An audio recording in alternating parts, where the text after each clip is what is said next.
Okay, everyone in the chat, I can see you're excited for a Monday stream, but don't worry, it's a special type of Monday stream because it's not just me. I have a super special, very sexy guest with me today. Jonathan, hello.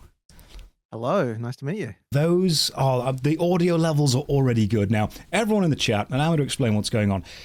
The biggest question I can see in the chat so far is, who is Jonathan? So, Jonathan, introduce yourself to all the lovely people.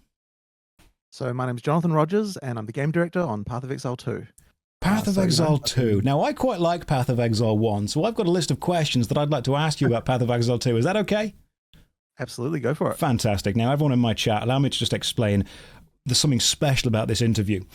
I have a thing on my stream where I don't ever want my audience to be overwhelmed, but I also don't want them to be underwhelmed. I'd like them to be whelmed. So I'd like people to leave this interview saying, that was an interview that happened with Jonathan. That's the energy that we're going for. Okay, with that, nothing too great. So no secrets, nothing amazing. Jonathan, you've already done like 4 or 5 of these interviews. How have they gone so far? I'm pretty happy with them. Honestly, I could just talk about random topics all day. Like, I'm a bit of a talker, honestly. So, yeah, like, just feel free. We don't have to even talk about PoE2 if you want. We could just talk about random game development topics. I'll just talk endlessly. So, whatever you're interested in. In that case, Jonathan, let's talk about temporary buff items, because I was playing Fallout New Vegas recently. So everyone in my chat has just gone mad because they know exactly where this line of thinking is going to. Allow me to explain what we're going to do with this. I like Path of Exile 1. I want to know about Path of Exile 2. I've got a list of questions from the community and a couple of questions that I have written myself that I want to pose to you. However, I am very aware that all of the interviews you've done already have been with very high level, very enfranchised, very skillful players who understand the minutiae of this game far more than I do. So I want to keep these questions to more of a high-level game design overview perspective. You okay with that? Oh, yeah, absolutely. All right, cool. Let's go with the first question I saw on the... For those of you watching this video, by the way, I have edited it so you're going to see the questions appear on the screen. Jonathan is not going to see that, so he's kind of working with less information. The first question that I saw on the Path of Exile 2 subreddit is, when you said, I'm going to do an interview with JoshStrifeHayes, everyone responded, who is JoshStrifeHayes? People want to see and hear about new content and not have yet another interview with a total random guy unrelated to Path of Exile. That is a fair point, Path of Exile forums. So, I love video games in general. I've made a lot of my career reviewing and critiquing MMORPGs, and while I wouldn't necessarily class Path of Exile as an MMORPG, I would class it as an online RPG that can be played with other people, and I enjoy doing that. So I am just a guy that makes videos, and I've been doing that for many years. Jonathan, why should people care that you are making Path of Exile 2? What do you bring to the table? Boast about yourself, Jonathan. This is that's a hard one, honestly, because I think I've always just had the opinion of myself that I'm just some random guy. Like, I honestly, in fact, it's kind of scary to think, but as I look around the office, that I'm one of the people who is the most experienced in this room at this point. I've always sort of felt myself being the kind of the random youngster who kind of, has just managed to somehow get a job working in game development. And so, yes, it's very weird to kind of have this strange, like, oh, suddenly I'm looking around, I'm like, oh, crap, I'm actually experienced and I'm supposed to know what I'm doing at this point. So, yeah, hopefully I actually have some idea. But I think that probably one of the main skills that I have, and one of the main skills that I think any good game designer needs to have, is actually just an eye to know when things are wrong. And this is a thing that is one of the hardest skills to develop and one of the most important skills to develop, because if you can see what's wrong, then you can take stuff that other people have made and make it good. And I think that that's actually really, really important, just by removing all the bad. And so that's a quite an important thing. But one kind of horrible thing about it is that it means that when you play every other game, if your sense for brokenness is tuned to an absolute peak, it can make the experience rather unpleasant, because all you see is the jank, and all I'm looking through when I'm playing things is just how horrible this is. So yeah, that's kind of, I think, probably where one of my main skills is just seeing when things are bad and then saying, okay, like we need to fix this problem. And it honestly, it seems like a simple thing, but it is quite a surprisingly difficult thing to get a skill for. So when this project was started, they all looked around and said, we're about to make one of the most ambitious, potentially largest ARPGs on the market. Who can we, task with this incredible responsibility? And then someone just went, Jonathan's got an eye for making sure, stuff isn't shit. He'll be okay with it. He's free for the next couple of years. Throw him on it. And you just kind of ended up there. And now you're guiding a team to make this game. What's it like going from seeing yourself as just the kind of kid in the corner to the guy that's now responsible for a game that hundreds of thousands of people are pretty hyped for? No pressure, Jonathan, but it's all on you.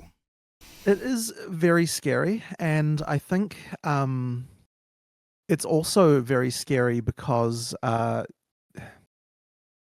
this whole sort of legacy of PoE that we have to make sure is respected as well as something like that. But at the same time, I tend to be this kind of person who's just like, if things aren't working, I'm kind of like, this is crap, we need to do something about it, regardless of how hard it might be, regardless of how important that people might think the current way it works is. We need to be able to do something about that. And so that kind of means that you get into these like moments that are quite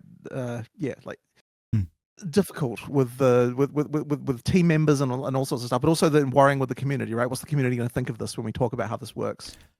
So like that can be really, really concerning. And yeah, I think with PoE 2, like the hope is, of course, that you announce some stuff and it's just like, everyone just loves immediately everything you're doing. But because we're mostly talking at this point to an existing community of PoE 1 players, there's a large amount of skepticism from some of them about the kind of changes they make. Mm-hmm. That we're making. And so I think that we did like an event recently, and I think that the people who played the game did mostly get a pretty good, like, favorable impression of the kind of thing that we're doing. But it's certainly the case that if you just tell people, like, here's the kind of changes we have to make the game good, they don't necessarily sound like the kind of things that a PoE 1 player immediately is like, oh yeah, that's the great thing. I mean, we can obviously present certain features, right? We can do that kind of thing, but it's like the big kind of like thing that everyone's like, oh, you're slowing the game down. That's like a huge thing that people often talk about. So that's the kind of stuff that, like, making these kinds of decisions is tough. So I feel like I sort of went slightly off topic there, but either way, we're going to do a lot of off-topic stuff. I've got questions that will just go rambling, because for everyone in the chat, by the way, there's a couple of there's about 1,500 people so far just joining us to have this chat. Jonathan is responsible for guiding the kind of game development of Path of Exile 2. I very much enjoy Path of Exile 1, and we both enjoy gaming systems, so we're going to be talking about lots of different things. But as I said earlier, Jonathan has already done a lot of these interviews with players and content creators who are far more knowledgeable about the game than I am. So I need to ask more general questions, because I tend to come at things from the kind of perspective of the casual player, the everyman, if you will. The guy that just about scrapes by killing Katava after dying 7 or 8 times and running back in. And don't worry, we'll get to things like Righteous Fire and Detonate Dead later. There's a question on that. If in the chat right now you have a question that you would like me to ask to Jonathan about anything to do with either Path of Exile 1, Path of Exile 2, or general gaming stuff, please make sure that you type it in. So the first question of who are we has now been pretty much established. I'm just a guy that plays games, and I love the fact the chat has said you have the energy of a guy that didn't know he was going for a job interview, wandered into the kind of game development room, and now you're in charge.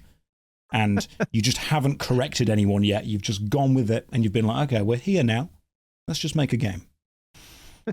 I like that. It's a pretty good. I actually did want to be a game developer even when I was a kid. Like, I really did. It's funny because it is actually not a job I randomly walked into. I did. It's funny. Even when I was 10 years old, I knew I wanted to be a game developer. It's one of those things that, at that point, I kind of actually lost all interest in pretty much any other subject of school or anything else like that. And I was just like, you know what? I'm being a game developer. I don't need to care about all of this other, random stuff in school. This is what I'm doing. So it was kind of always one of those things, and to me, it was all about, like, where am I going to find that opportunity? And Chris, I met when I was probably about, how old would I have been? 13, something like that. And he was also someone who was very interested in game development. So I kind of just latched onto him. He was actually a bit older than I was, and then at the point where he was getting to the point where he thought we could maybe start a game studio, I was kind of already there, being friends with him. Finally, Chris, good idea. Let's do it. I need to be part of that. And so the initial, like the start of our company, like Chris was very much the one who had the vision of what it was that we were going to make, and I just knew that I wanted to be a game developer. Like that was my thing. I just knew that was my one shining star. That is what I'm going to do with my life. And so and as I said, Chris was the one who was like, here's a game that we can make that's going to be extremely successful. And I was like, you know what? I mean, certainly I am a big fan of Diablo 2. But if you were to ask me what my favorite games were at that time, it wasn't at the top of the list, surprisingly. What was? Probably Half-Life at the time. Choice. I would say, or maybe StarCraft. I mean, Again, these are just like late choice. 90s bangers, right? Like, they're just the games that everyone loved. But like those are two. Final Fantasy VII as well, probably. But yeah, I mean, we're talking about like those three, I would say, from my childhood. The reason I've got Strife as a kind of middle pseudonym is because I loved Cloud Strife so much in the Final Fantasy VII game. That's where it came from. I absolutely adored that. And we're going to get onto a question later about what childhood games have kind of inspired choices that you've made in game development, whether it's a good choice or a bad choice specifically. But there's a really important question in the chat right now that we need to address is what is on your shirt? Because people are loving the design on the front of it.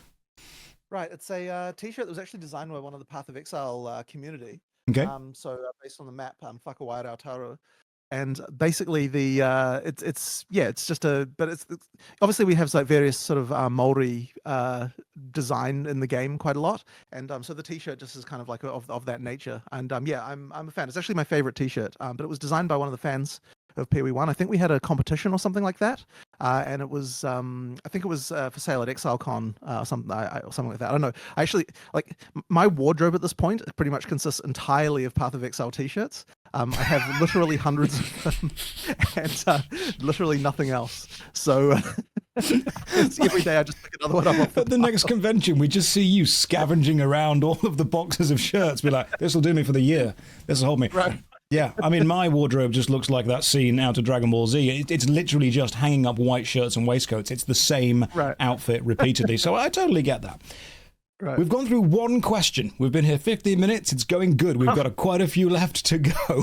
Guys, if in the chat, if you do want to ask questions, please feel free to ask, and I'll try and get them through. Let's go to the next question, which is super important. Question one, technically, because now we've kind of established who we are. This is a very important question to kind of set the vibe of the entire interview. How's your day going? It's okay. Could be better. A bit of sleep deprivation. I've got a 4-year-old. It can be the kids can be tough, but pretty good overall, I would say. Sweet. I appreciate that. That's good. Now we've set the vibe for it. Let's go to the next very important question. Question 2. Why Path of Exile 2? Why not just make a big expansion of Path of Exile 1? What actually required you guys to say, we need a whole new game instead of just making an expansion? So, Path of Exile 2 really is the most absurd feature creep story that ever existed in the world, honestly. So the very first thing that happened was, okay, what is currently the worst thing about Path of Exile? And the thing that we said that we weren't liking was actually melee combat. I think question 7 is, why do you hate melee? So we'll get to that eventually.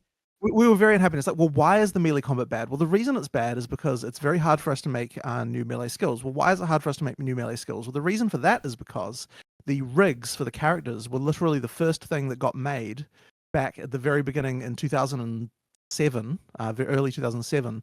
And so they are the oldest assets in the game. And not only that, but they were made by someone who wasn't exactly a world-class rigger at the time. You know what I mean? Like, we were a studio with like a few people in New Zealand. It's not like we had access to like all of these, things. So that sort of core thing, the character rig, was something that was made at the earliest point with the least experience. And the problem with character rigs is not only did we have a character rig that was made that way, but we also had a different one for every character class, which means that every animation you make, you have to make 7 times. What was the benefit of having a different rig for every class? Did the differences facilitate that? There wasn't one. We just didn't think about it. Oh, okay. Yeah, it's that simple. It's that simple. So hang on. I know there's that joke about feature bloat going into Path of Exile 1 and the fact there's just too much stuff and feature creep. Right. Are you saying from the very first day you had different rigs for different classes with no real reason to have that? Yes, absolutely. Oh, absolutely. we've started. That's the foundation. The game is built on too much stuff. This is beautiful. Yep. Sorry, carry Absolutely. on. Why do we need a whole new game instead of an expansion? Yeah. So then, we're the problem with this as well is that so all of your armors in the game are rigged to those character rigs, right? So not only if you want to change this, not only do you have to redo all the armors in the game and all the character animations as well, but like it's just a huge task. So the first thing we set out to do was, okay, even though this is a huge task, even though it's going to take us a really long time, we're going to remake these character rigs. And then when we did that, and we started seeing the animation that we could do on the new rigs, we're like, okay, well this looks a lot better, but one of the other issues that we've got is at the beginning of the game also just looks really old. We really should do some refreshing of the art. So then Eric set out, he's like, we're gonna do some refreshes of this art and try to make the beginning of the game look better again. And it only took a little bit of time doing that before we're like, okay, well, if we're making new areas, we might as well not bother just remaking the previous areas. What we really should do is make some new areas, because then, that will be new content and it takes a certain amount of effort anyway. So we might as well just do that. So then we're like, okay, what we're going to do is we're going to make an alternative Act 1 that you can play instead of Act 1 in the game. So, or even what we'll do is we thought maybe we'll replace Act 1 with another version of it, like that you start somewhere else, and we've got and effectively these and it worked like this. So we're sort of doing that, and then eventually we got to the point where we realized that we really wanted to make a whole new campaign, because the old campaign really was starting to show its age. Like we could do a lot better now, all this sort of stuff. So we just sort of went along this way, and that point where we're like, we're going to make a new campaign, that was where we ended up when we announced PoE2 initially, where it was going to be the same game but with 2 campaigns. So your solution to the game containing too much stuff was to make more stuff for the game. Absolutely, but absolutely. guys, It always is. we made way too much stuff when we started this. We've made it difficult for ourselves. So what we're going to do is make far more stuff, and then it'll be, it'll be better. We'll dig ourselves out of this hole by digging more hole. And eventually you realized we've just got a second game on our hands now. Exactly. It literally was the point where we're like, we're remaking everything. The actual moment of we have to change from making an expansion to PoE1 and to making it as PoE2 as just separate was just the point where we realized that things were changing so much that we couldn't even really viably patch it into Path of Exile 1 without it causing significant problems in the community. Even just that migration would have been absolutely insane. And so then we're like, okay, so effectively Path of Exile 2 is a weird cancerous growth from PoE1 that kind of metastasized into its own entity in a way, which doesn't sound like the most amazing birth of a game project ever, but surprisingly that is kind of how it looking works. at this and going, we can fix this. We can design more stuff and fix this and it'll be great. That is, by the way, that is going to be the quote that the chat take and run with. And that's why Jonathan's in charge of this, because he will make memorable quotes for this game. For anyone who's just joining us in the stream, we've now got 2,500 people hanging out with us. Jonathan's the game developer, game designer, the kind of lead of Path of Exile 2, and I'm a guy that likes games, so I'm asking him lots of questions. However, I am aware... Jonathan, how many of these interviews have you done so far? You spoke to Preach, you've spoken to Zizaran... Yeah, I don't know, probably about 5. I don't know. I'm not actually keeping that too hard of a count on it. You just turn up and give you a microphone, you just speak to whoever's there, don't you? Yeah, absolutely. Pretty much. Excellent. So they've given you a couple of interviews so far, lots of stuff. Spoke to Darth Microtransactions. Yeah. I've watched lots of these. There was a try, that was really good. It was these people have asked you so many in-depth questions, and we need to kind of vary away from the super in-depth, because not everyone is a super in-depth hardcore and franchise player. Some people are just casuals. Some people care about you as a person. So let's go on. So the answer to Path of Exile, why is a Path of Exile 2 required, is the scope of what you did was just so massive that you wouldn't have been able to integrate it back into Path of Exile 1 even if you wanted to. Sure. Okay, cool. Let's go to question 3, a really important question. Could you beat Chris Wilson in a fist fight? No, definitely Come on, not, Jonathan, actually. I'm rooting for you here. I've got some money on this. I need to know. Here's the thing. Chris, when he was younger, did martial arts, Oh, so that's okay. a definitely point in his favor. That's that. He's definitely got that on me. I've never done anything like that. Okay. He also goes to the gym now very frequently. Oh, it's Chris Hench. Next time we see him, Chris is just massive and buff. So yeah, I think he's probably got me beat on that one. Honestly, I think he's also just taller. That's always a bonus. Okay, so the next time there's any kind of Path of Exile convention and you have the PoE 1 and the PoE 2 kind of armies running at each other with Chris leading one, I'm ensuring he's still there. Are you going to be running at the front of the PoE 2 boys as well? We need to know that you've got us, that you're supporting us, Jonathan. I need to know that I'm following you. Well, I mean, I'm game for anything, but yes. Fantastic, excellent. What we do after the interview is up to us. Okay, question 3, that was very important. Could Jonathan beat Chris Wilson in a fight? Answer, probably not, because Chris has trained and is going to the gym. Jonathan, what's your favourite class in the game? In PoE 2 or PoE 1? Let's start with PoE 1, then go on to 2. In PoE 1, I'd say it's the Ranger. Why? Is it because melee sucks? Yes. that is the reason. Sorry, there was no hesitation at all with that answer. Right. And in PoE 2, I would say it's the Monk. And I think I've actually answered this about this before, but it's effectively because it was the first time when I feel like we actually managed to get melee not to suck. Okay, so you're playing it like, this is what it should be like. This is how it should work. Yes, this is exactly, good. Exactly. Yes, that's when I felt like we finally hit something. So that's kind of the reason why that. But that being said, like, I mean, every one that we make new, I'm like, I start to appreciate again the most. But I still think Monk is really where my heart is. I've just got this image in my head now. I love this of you playing Path of Exile 1 for so long before you finally throw the controller at him like, melee sucks, I'm going to make a whole new game. And then this ended up from it and you were like, that's how it should be.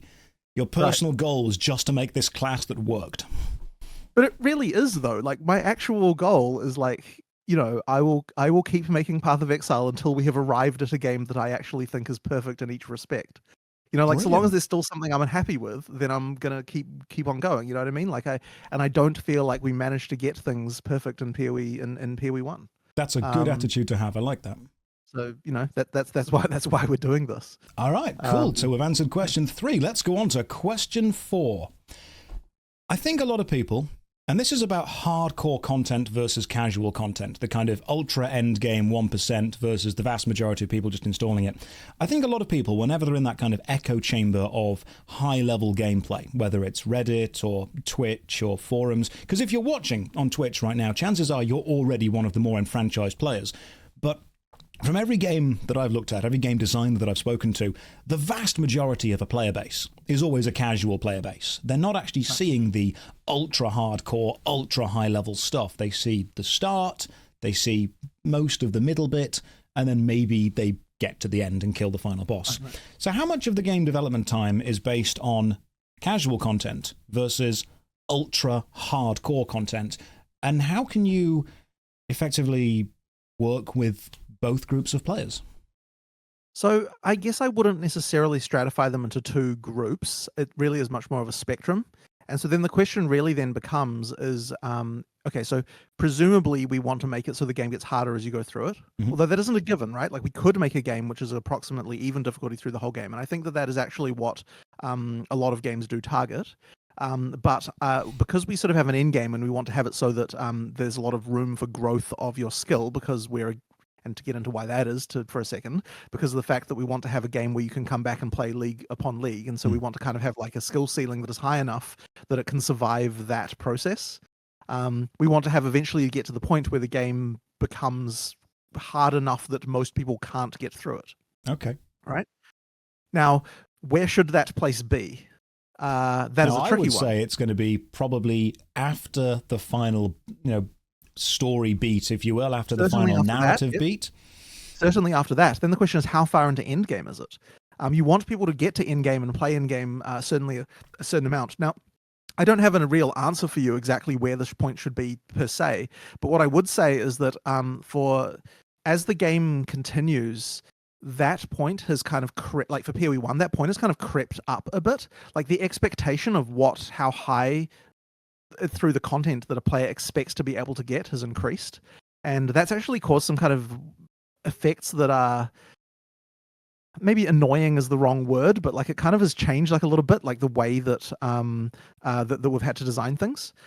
So the expectation, I suppose you might say, is that and I use this word very loosely, that a casual player should be able to get all the way up to kind of like T16 maps and complete them and have that be fine. And what that means is that, yeah, like as I said, it kind of breaks a little bit of the sort of design that you want to try and do, because you want that difficulty scale somewhat linearly, but what we've ended up with is this weird knee in the curve where like the game goes from like kind of a relatively, well, once again, flat is the wrong word, flat relatively speaking, difficulty curve, to this point where suddenly you get to the very end of the end game and everything just becomes like shockingly difficult. And I don't know that I'm quite happy with that, but I also don't know what we can quite do about it.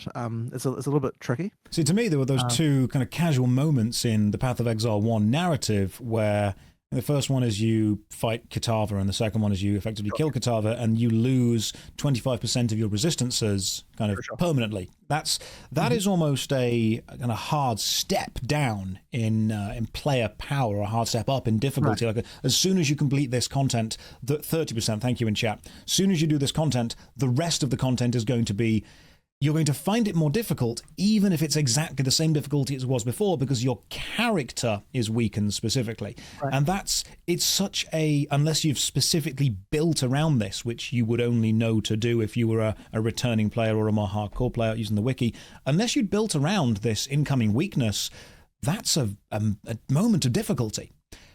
Do you think that is a smooth moment of difficulty, or do you think there's a way that you can do that better? So I'll first talk about the reason why we do that at all. So there's one of these things where a lot of game designers, if you want to have something like resistances, and you want it so that throughout the game you can get more and more of these resistances, so by effectively the amount of you get gear which has more and more resistance on it, like you want numbers to go up, as it were, then effectively you need to find some way to make it so that there's some form of diminishing returns in the calculation, because if we just had percentages and you could just go up forever, you'd either reach you'd either have to give such small amounts at the beginning of the game that the difference is that feels irrelevant. Like, if you get an item that's like 2% fire resistance, you're like, well, screw that. What's the point of this? You know what I mean? It's useless. So that sucks, definitely. So we want you to actually have a reasonable numbers at the beginning. So we want you to get up to numbers like, therefore, 75% at the beginning of, like somewhat not too far into the game. What we can do then, one way to solve this, which is the way we have, is that we can just effectively have resistance penalties that get taken off every now and then. But the other way that other games do it is they have ratings. And an example of a rating is something that we do have, is something like armor, where it's just a number that doesn't have any inherent meaning, but there's an equation somewhere that backs what that does, and we can put whatever complexity we want into that, although ideally it's not too insane, but like we can put complexity behind that that can get us to the right numbers. So a game can have, like you get like 30 armor at the start of the game, and that feels like it means something as far as reducing the damage your character takes. And then you can also get 1,000 armor late in the game, and it also has some effect, and that's sort of compatible as well. So that's the rating approach. And games actually more and more, like game designers love ratings, because you can just use them to effectively get whatever curve you want. It's controllable. You just give out a certain amount of stuff, and it all kind of works. But the problem is, I kind of don't like them, because they don't feel real. Like if I was giving you like lightning resistance points that like 16 lightning resist points that kind of weren't inherently tied to anything particularly, then that would, I feel, just be a worse experience. Like you understand what you're getting when you get 16% lightning resist. And sure, there's some things where you get penalties later on, but like inherently the stat is easy to understand. And for some reason, it's okay when you're talking about armor points, and you can just accept that and it feels intuitive, but yet it wouldn't if you're getting lightning resistance points. Like it just doesn't feel the same. So we only ever use ratings if they just kind of have this strange feeling of it's just somehow okay. And I don't really know quite how to say when one is versus the other, but that's how we feel about it. So that's the reason why we have this. So we need some way to decrease your resistances. Now, the next thing I want to say is that one thing I actually like is that, and this is more of a thing when you're talking about going between one act to another. When you go from one act to another, I like there to be a feeling of, tension and release, where you do have a different experience when you go from one act to the other, where like, okay, so normally this is the opposite direction of what you just said, right? Like it gets hard up towards the end of Act 1, and you get to the beginning of Act 2 and it's a bit easier again, just because like, like you sort of get that experience. So that doesn't necessarily gel very well with the whole like taking resistances away from your character. But like there is this thing of like of if we like, so another thing we could have done, for example, with the resistance thing is like every level we just slowly reduce your resistance. But I think that that's just technically worse than having a moment where it happens, because like, as I said, when you're changing from one experience to another, having the feeling of like, okay, now I was having to deal with this, now I'm having to deal with that. Like, it's just that more sort of binary thing that occurs is just a better feel. So I guess that's just sort of a nebulous cloud of thoughts that I have around this. Around this issue. So that's kind of why it is, and like why we did it this way as opposed to another way. As for, is it a good idea to do that as you get into maps? I guess I must have at some point felt like it was, because we certainly decided to do that. But I would say that the intention behind this is not so much to say to the player, hey, you're going into endgame, now I'm going to screw you. The intention is more around, we need to solve this problem with increasing stats, and we need some good way to deliver that. Where are we going to do it? So I guess that is maybe a somewhat unsatisfactory answer to the question of why. It's a complex thing. I mean, Path of Exile is the amount of questions we're having in the chat. I can see we've had 2,000 people raid. We're up to about 5,000 people hanging out and watching you answer these questions now, which is fantastic. But to me, Path of Exile has, and we'll get onto this specifically later, a lot of complexity creep, a lot of feature creep. And when you talk about the fact that there is an algorithm somewhere, there is a kind of calculation that takes into account armor value, that takes into account all those other numbers. I almost picture that in the office, you open a door to like a side office where originally there was maybe a server or a computer that was working out all these calculations, but it's so incredibly complicated now that when you open that door, it's just this kind of pulsating void of energy that kind of runs the game, and no one's entirely sure how every armor value works. It just does work, and we hope that it stays like that. There is a person who basically understands how it all works. Mark 1, as he's called, because he was the first Mark we hired as opposed to the second Mark we hired. He actually, I would say, has probably one of the more encyclopedic knowledges of how all of that stuff works. And there is an absurd amount of stats in PoE, like truly absurd. I would say a number, but I'm probably out of date. But it wouldn't even surprise me if the number was over 50,000 stats. It might even be up to 100,000 stats at this point. So I picture him just sitting in the office now, kind of almost floating in midair with his legs crossed, and someone walks in and just goes, "What does this gem do?" And you show him, and he specifically tells you exactly how it works, combined with everything else and what it can link up with. Pretty much, yes. He is certainly the holder of the knowledge. And the scary thing is there are so many implications at this point to change anything. Like, you change anything and there are like 10 other things that break. And it's like, holy crap, like, just the amount of stuff that it would be literally impossible to fully QA this game, to fully know the repercussion of every single change we make. It's honestly terrifying. And then you look at like the number of sort of economic exploits that came out of the stuff we did in the last league. Okay. Like, a lot of that stuff was just not predictable. Like, you need the hundreds of thousands of players to find this stuff, and it's because there are stats that everyone's forgotten about. Like, you know, that there are mechanics that exist that no one even remembered that can be used as part of interaction with something. It really would be impossible to find everything.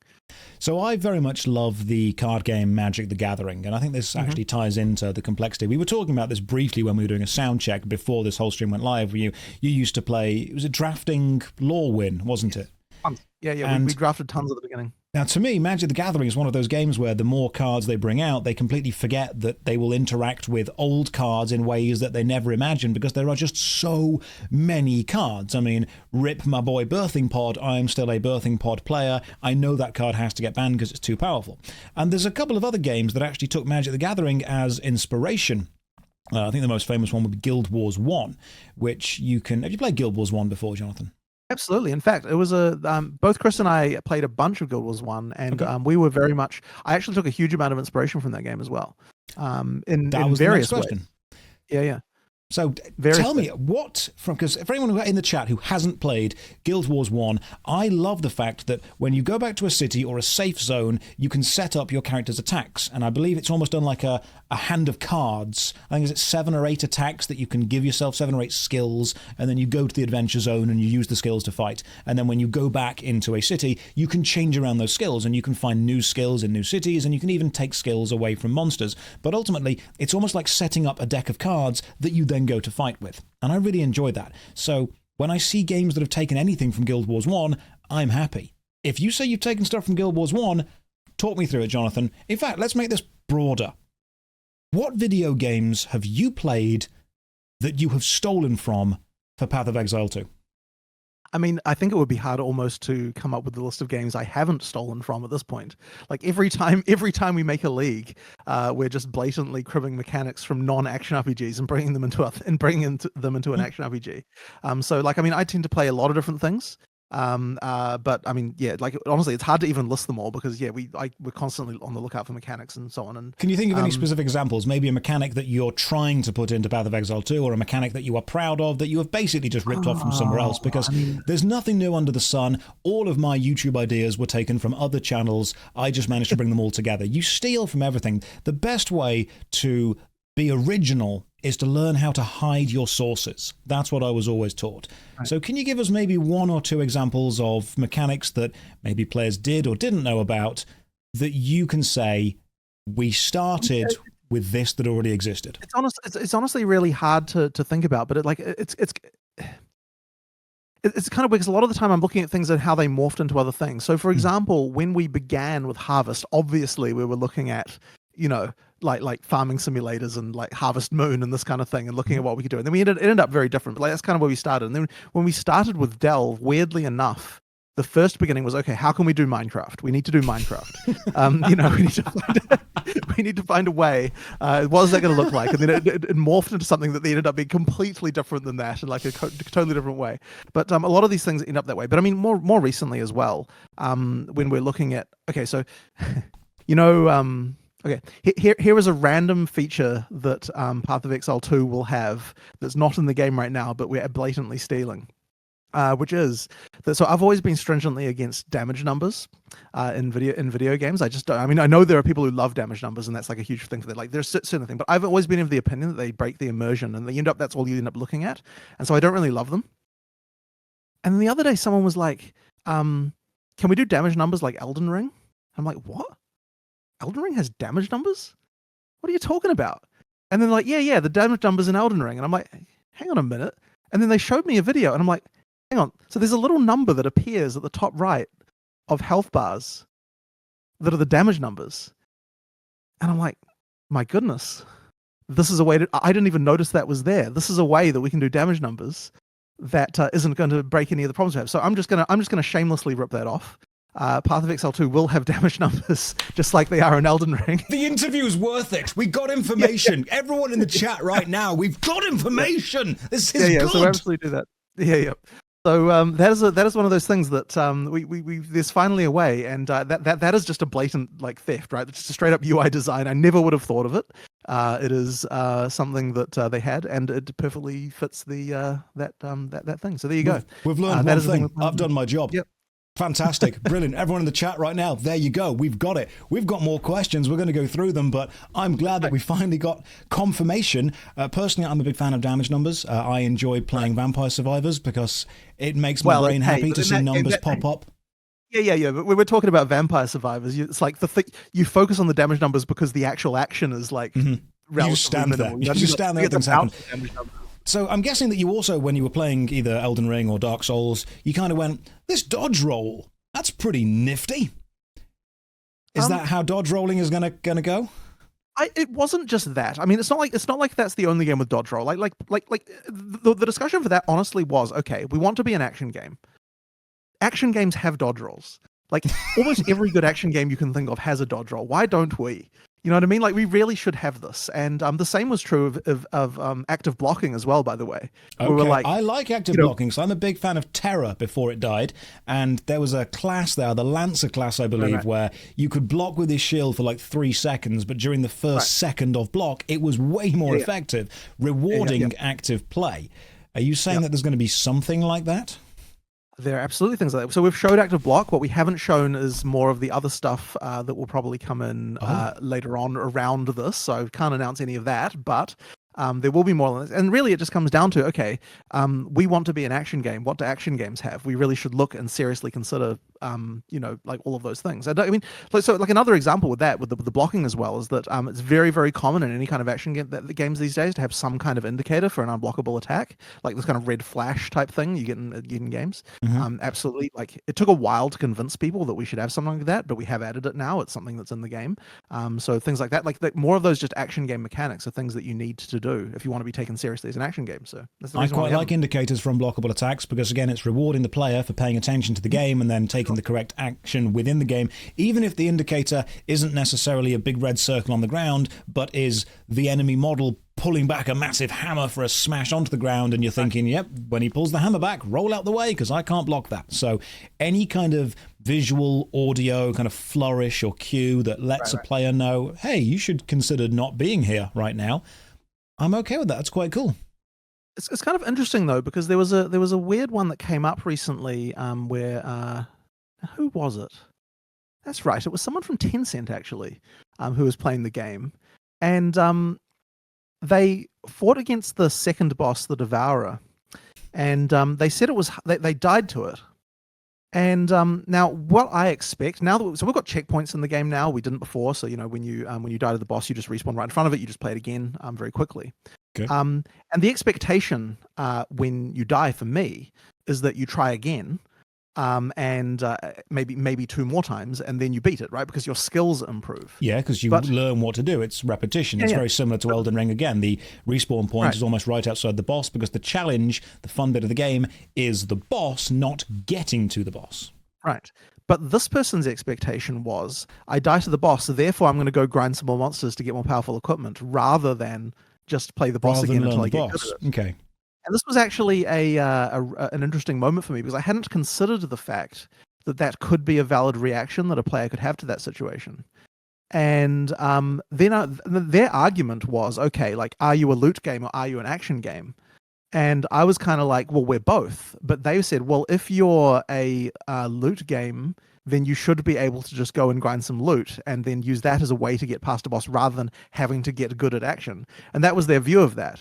Right. And I don't know if I fully agree with this, because to me, I feel like you need to have some level of technical skill, you might call it, of dodging and doing this kind of stuff to be able to defeat a boss, like learning the mechanics a little bit and so on. But the question is, to what extent do we embrace that? And so the question is, for the second boss of the game, should a player be able to just go grind some monsters for a while? If the player is able to do that and it's the second boss of the game, you're effectively teaching the player that they can trivialize all the mechanics of the game by simply having a bigger number than the game wants you to have. Correct, which is a bit of a tricky one. So yeah, I'm actually not sure what entirely to do about that, because as I said, it's not an expectation that I realized someone would have that early in the game. Like there presumably will be points where if you could be undergeared to the point where it's very difficult to do a boss. On the other hand, someone like Mark can beat a boss with extremely bad gear because he understands all the mechanics flawlessly to the point where he can dodge practically everything, and it's just a question of how long it takes to do damage after that point. So there are things like that can happen, but yeah, I don't know, like it's kind of an interesting one. But I guess what I would say that I end up with there is that I do believe that some amount of technical skill, sort of action game skill as it were, should be required to get through the game for the most part, and that is an important element to me. So that's where I am with that. The chat's general reaction seems to be that we should balance the game around Mark. That's what it should be. It should be, if Mark is struggling, that's fine. If Mark is able to do it, that's probably the kind of difficulty it should be at. Personally, I'm very much of the opinion that Tencent guy sounds like a skill issue, sounds like they should just get better at the game. But unfortunately, there is that kind of mindset of, I have struggled at this, Therefore, the problem must be with the numbers of my character, the gear, the stats, not in any way me. And it's difficult to kind of self-reflect on that. From a YouTube point of view, because mostly I just make YouTube videos, I can guarantee that somebody will watch Path of Exile 2 beaten on lowest possible gear, lowest possible numbers, lowest possible damage, lowest possible health. Very few people are going to watch Path of Exile beaten by being massively overpowered and just walking through all the bosses. I mean, that's... Well, you say that, and yet, if you look at all of the top Twitch streams right now... I mean, they're incredibly powerful. They're just righteous fire and standing there and doing all that cool stuff, which will happen. But it's always difficult. It's always interesting to see people beat a puzzle effectively giving themselves a stat-based handicap of saying, I'm going to do this with the lowest possible numbers. But the idea of just going away, grinding, getting more powerful, and going back to the boss, I just like throwing myself against the boss again and again and again until I eventually win.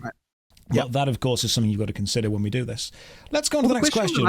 Sorry, there was just one thing that I was wondering about when I was thinking about this, which was like, is there a difference in culture between China and the West with regard to this? Massively. Like, I wonder if that can be one of the reasons why that was a different reaction there. Well, as soon as you said that the 10-cent guy failed to beat the boss, I just imagined him straight away taking a credit card out and being like, right, where's the better armor? Where's the better weapons? Where can I get health potions? Can I just skip this? Why can't I just pay to win? That kind of stuff. And then when you said, no, you've got to play the game, they were like, oh, right, okay, I don't get that. Anyway, you were saying. Don't worry, it's okay. I'm sure they'll be okay with this. Everyone in the chat's like, oh, he went there. It's okay, don't worry, they'll be fine with this. Let's go to the next question. We've spoken about casual versus hardcore design. Question 5, this is more for you to just speak about what you want to speak about.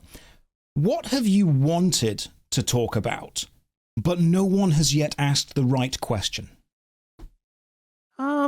This is honestly one of the hardest questions you can ever get in an interview, because it's like you're giving someone zero things to latch any thoughts onto. Yes. So what I will do, therefore, is take that and run with it. Okay, right. So what I'm going to talk about is that exact phenomenon. Why do we have classes at all? This is one of these things where, like, when we originally designed Path of Exile 1, we actually wanted to have a classless system. I was actually very inspired by Dungeon Siege 1. That's another game that I cared a lot about. I played a lot of when I was younger. And that game actually didn't have classes. They just had skills that you got better at by using them again and again. And the problem that that you run into, in my opinion, with that kind of stuff is that you don't have any thought to latch your idea of how to design a character on. If you show someone a ranger, they're like, I immediately know what kind of thing I want to do with that. I've got ideas of how I might want to take that and so on.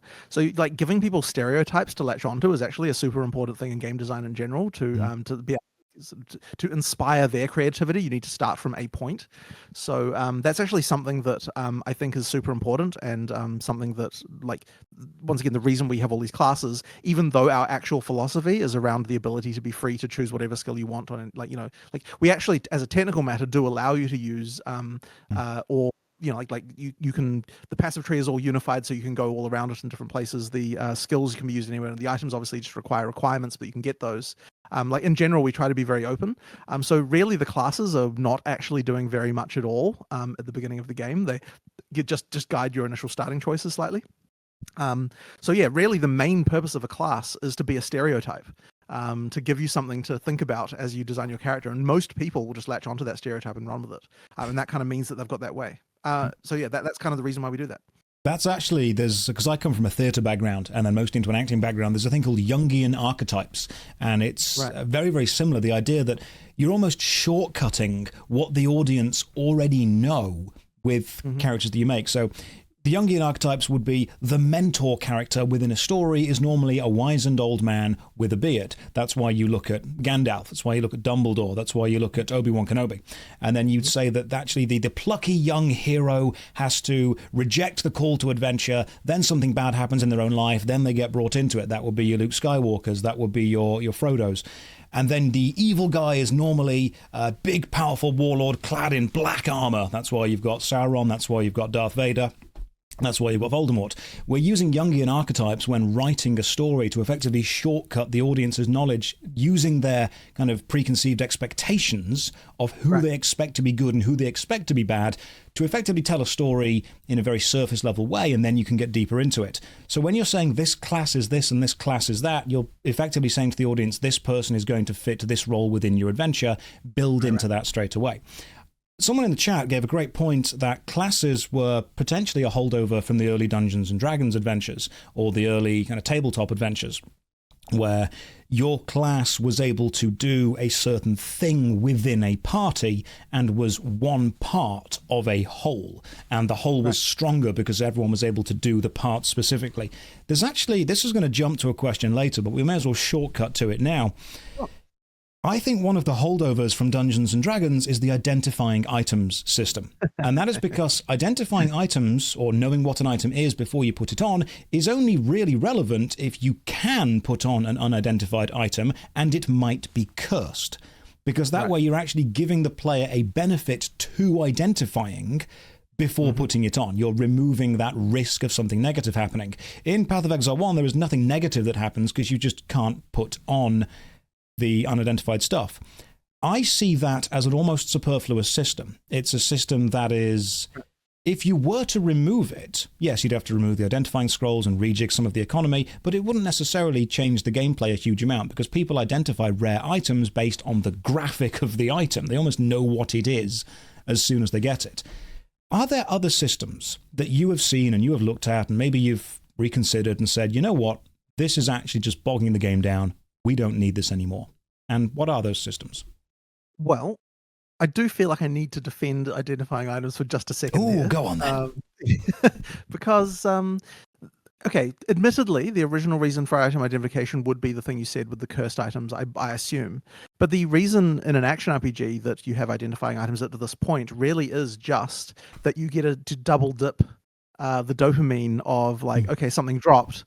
Oh, hang on a second, what's it going to be? And then you get another moment of what's it going to be, right? It really comes down to that.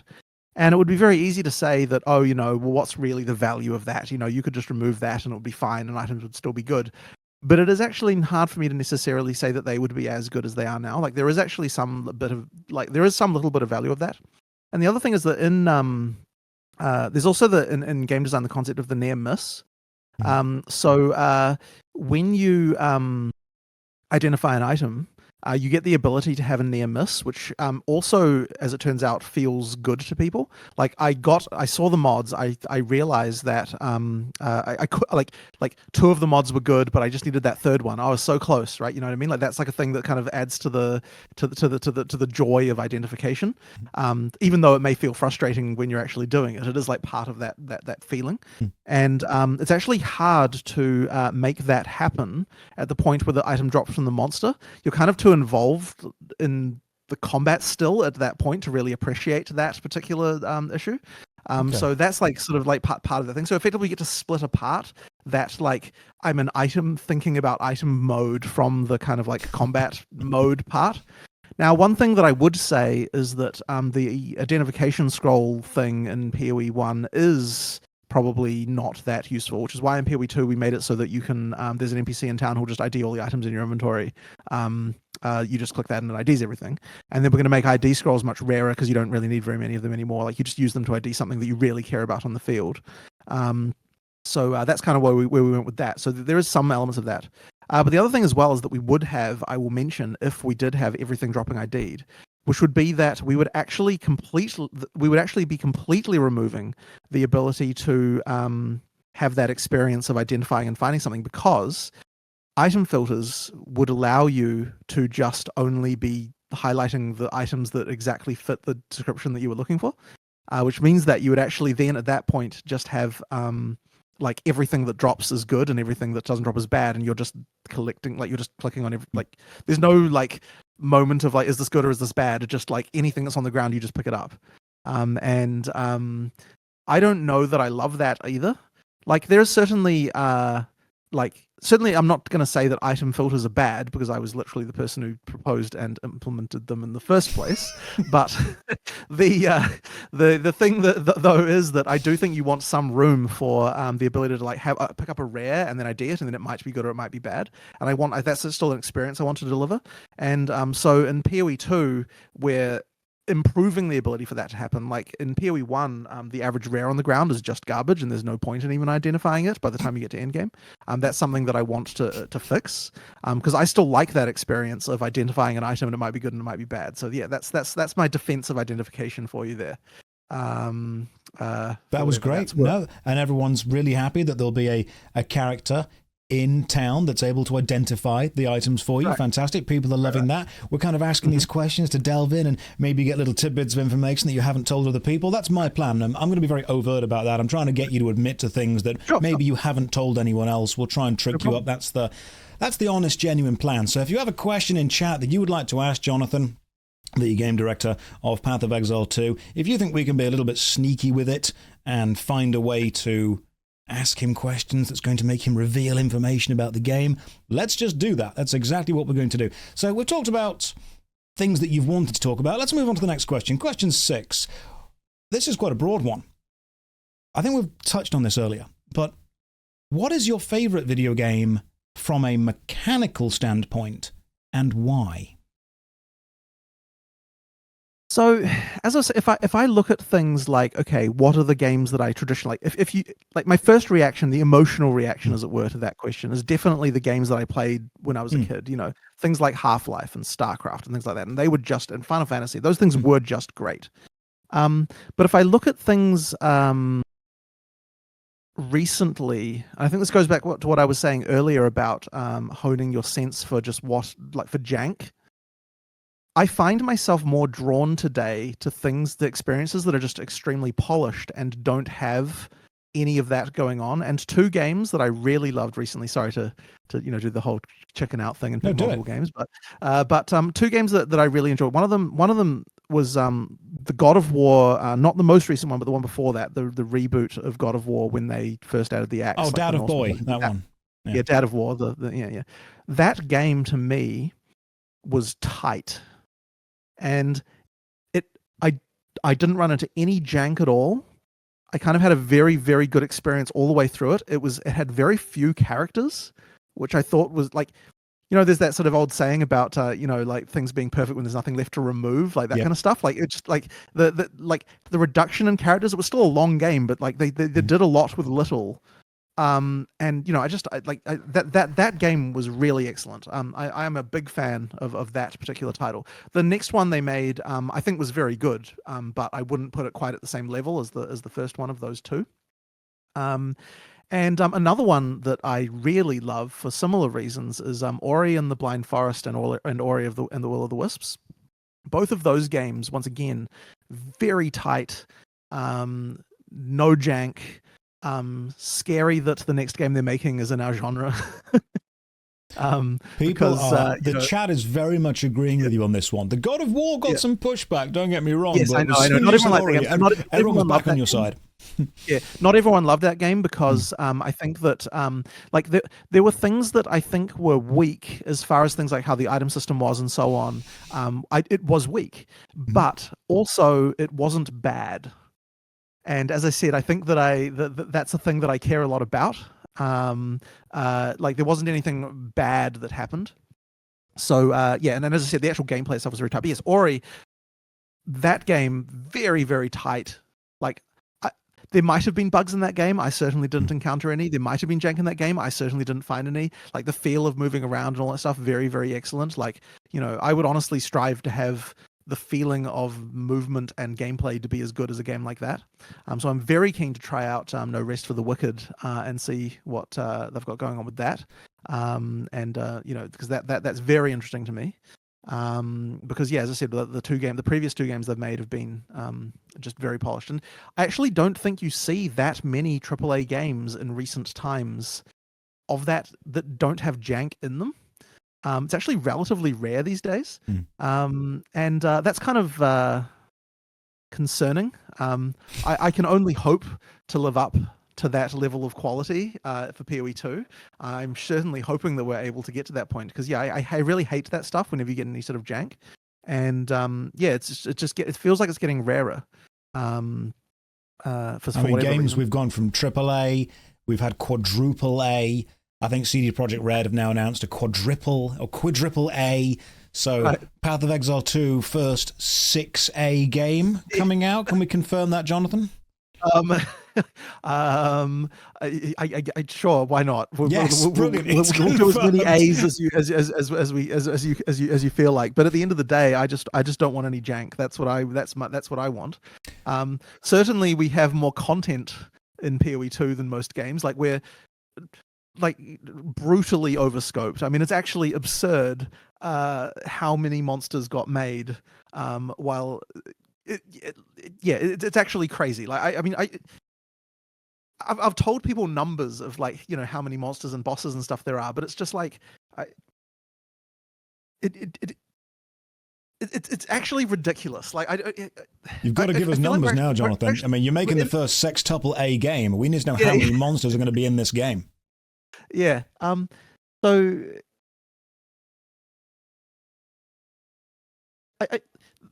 it's actually scary the degree to which, like, when I actually look at how long this game is in development, how long was Duke Nukem Forever in development for? That was about 15, 20 years or something like that. Like really? A ridiculous. Okay. I think when they announced it and then when they finally released it, there was a ridiculous 17 years. Someone I think is saying an absolute ridiculous amount of time. All right, so we're not quite there yet, but I'm pretty sure the beginnings of what we started was in 2017. We're in 2024 now. To be fair, 2020 lasted about 5 years. It was very strange. That whole kind of era was at least 10 years long, despite only lasting 2 years. Because it's been going on, and like the amount of content that has gotten made in that time is just absolutely ridiculous. And it's even to the point, like there's funny things like so the league, crap, I'm terrible with names even for the leagues we just released. The Forest one, what the hell was it called again? Just describe Wildwood, it. Everyone, someone in chat will tell me what happened. Yeah, the Wildwood one. Affliction. Yes, Affliction. Anyway, the funny thing about that is that the assets used in Affliction are actually assets that were made for PoE2 6 years ago, and then became too old to be in PoE2 anymore. And then we remade them, and then we used the ones we made for PoE2 and PoE1. That is like a kind of concerning. So Path of Exile 1 was made. You guys wanted to redo a lot of it, so you redid loads of it. Then you realized that you weren't able to integrate this with Path of Exile 1, so it effectively became Path of Exile 2. And now you're taking the stuff that was originally made for Path of Exile 2 and going, well, this is no good anymore. Just throw it over the Path of Exile 1. We'll use it there. Fantastic. It sounds worse when you say it that way. It does sound a lot worse than I say it that way. That's why I said it that way. But we all love you, and we all genuinely do want to support this game and see how it's going on. Quick question in the chat. WASD movement. That's confirmed, isn't it? Absolutely. Yes. Okay, cool. Yes. Right, so your favorite video game. You mentioned God of War about the fact that it managed to remove a lot of superfluous systems. Let's just pull on that thread. What systems have you removed from Path of Exile 2, either bringing them over from 1, or you spent time developing them and then had a bit of self-reflection and said, you know what, this doesn't need to be here? Because if God of War, the reboot, was so good because it removed all the superfluous stuff, give us an example of when you've done that. It's very hard to exactly come up with something that is a nice, tight package to say that for, because it's kind of, it really is like an evolution that continues along a lot of ways. But I mean, so there's a lot of stuff we haven't brought over yet, and that doesn't really count yet, I guess, because it doesn't quite meet the definition of removing again like that. But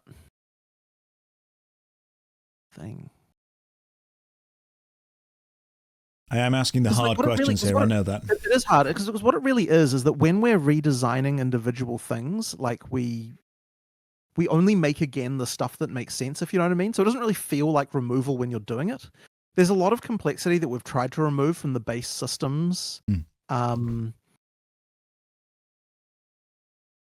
like, it's part of the reason why I struggle to come up with examples there is because they would feel so arcane that I don't know that even be appreciable. Like the way Leech works, for example, where it's like the way that Leech works is some ungodly, inhuman formula that not anyone on Earth understands in PoE 1. And in PoE 2, the way that it works is just the percentage that you see on the, like you just get a percentage on your item, and it works like how D2 worked, except for that monsters have Leech resist that scales up through the game, which means that it still kind of works. It doesn't quite do exactly what it says on the tin, but it is just way simpler, right? Like it says 5% of damage.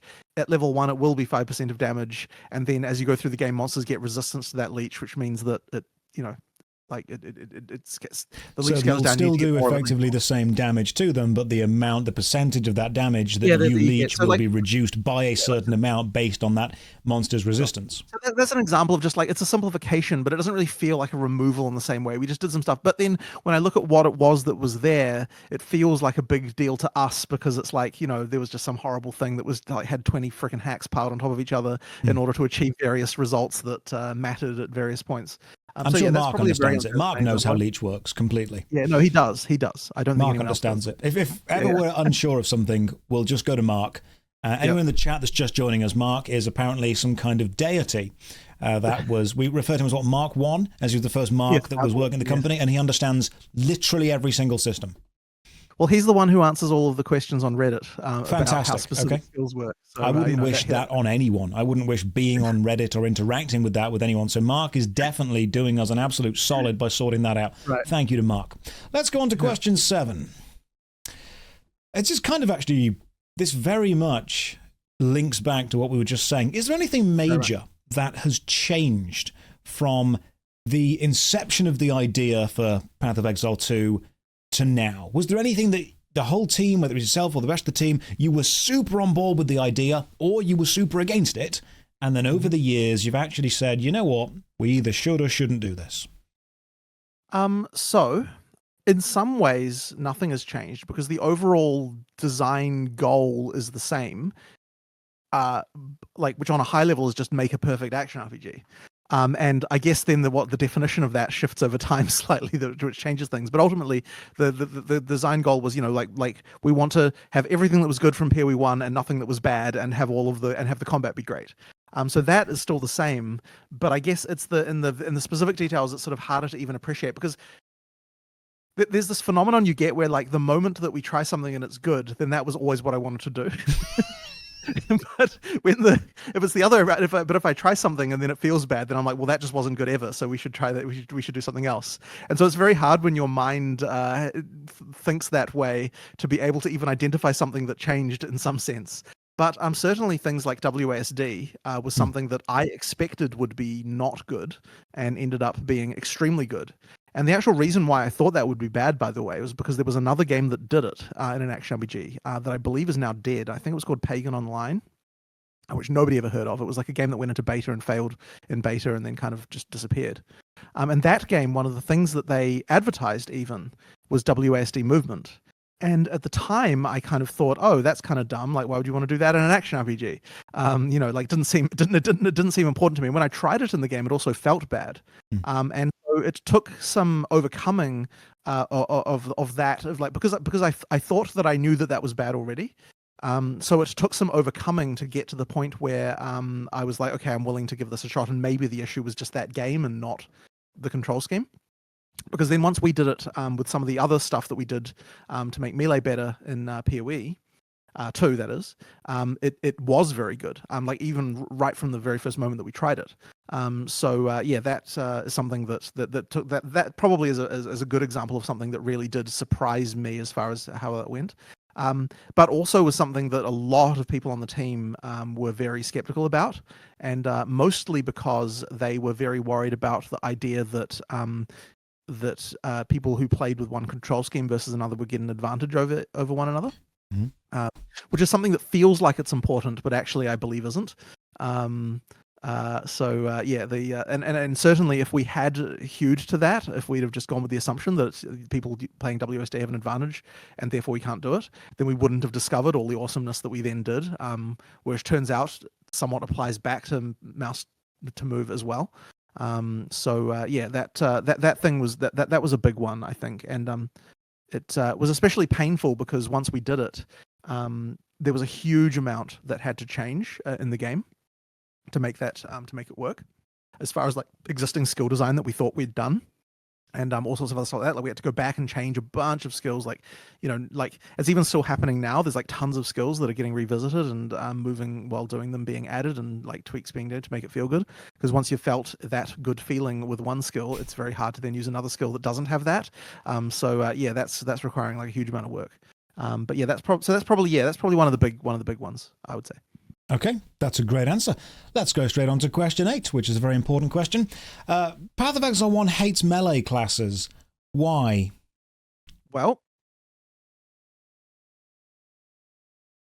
I know we touched on this earlier with the fact that everyone they were all built with different rigs, but the amount of, because I use the kind of melee, the meta build websites, and it's always range stuff, magic stuff, totem stuff.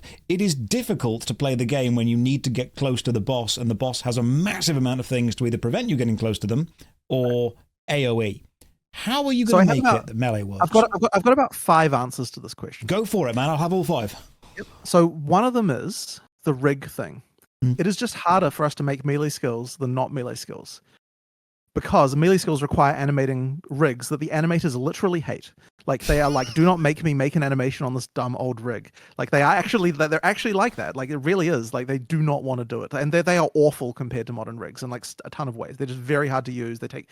So not only do they take 10 times longer to make an animation on them, but then you have to make 7 more copies of it for every class. For anyone who wasn't here in the chat earlier, every class in Path of Exile 1 has a different rig for the character model, which effectively increases the amount of work you need to do by 7, because if you were to make an animation of one rig doing it, it wouldn't be able to be immediately copied and transferred to all the others. It needs to be redone, which was one of the reasons that Path of Exile 2 said, hey, we're going to do it differently.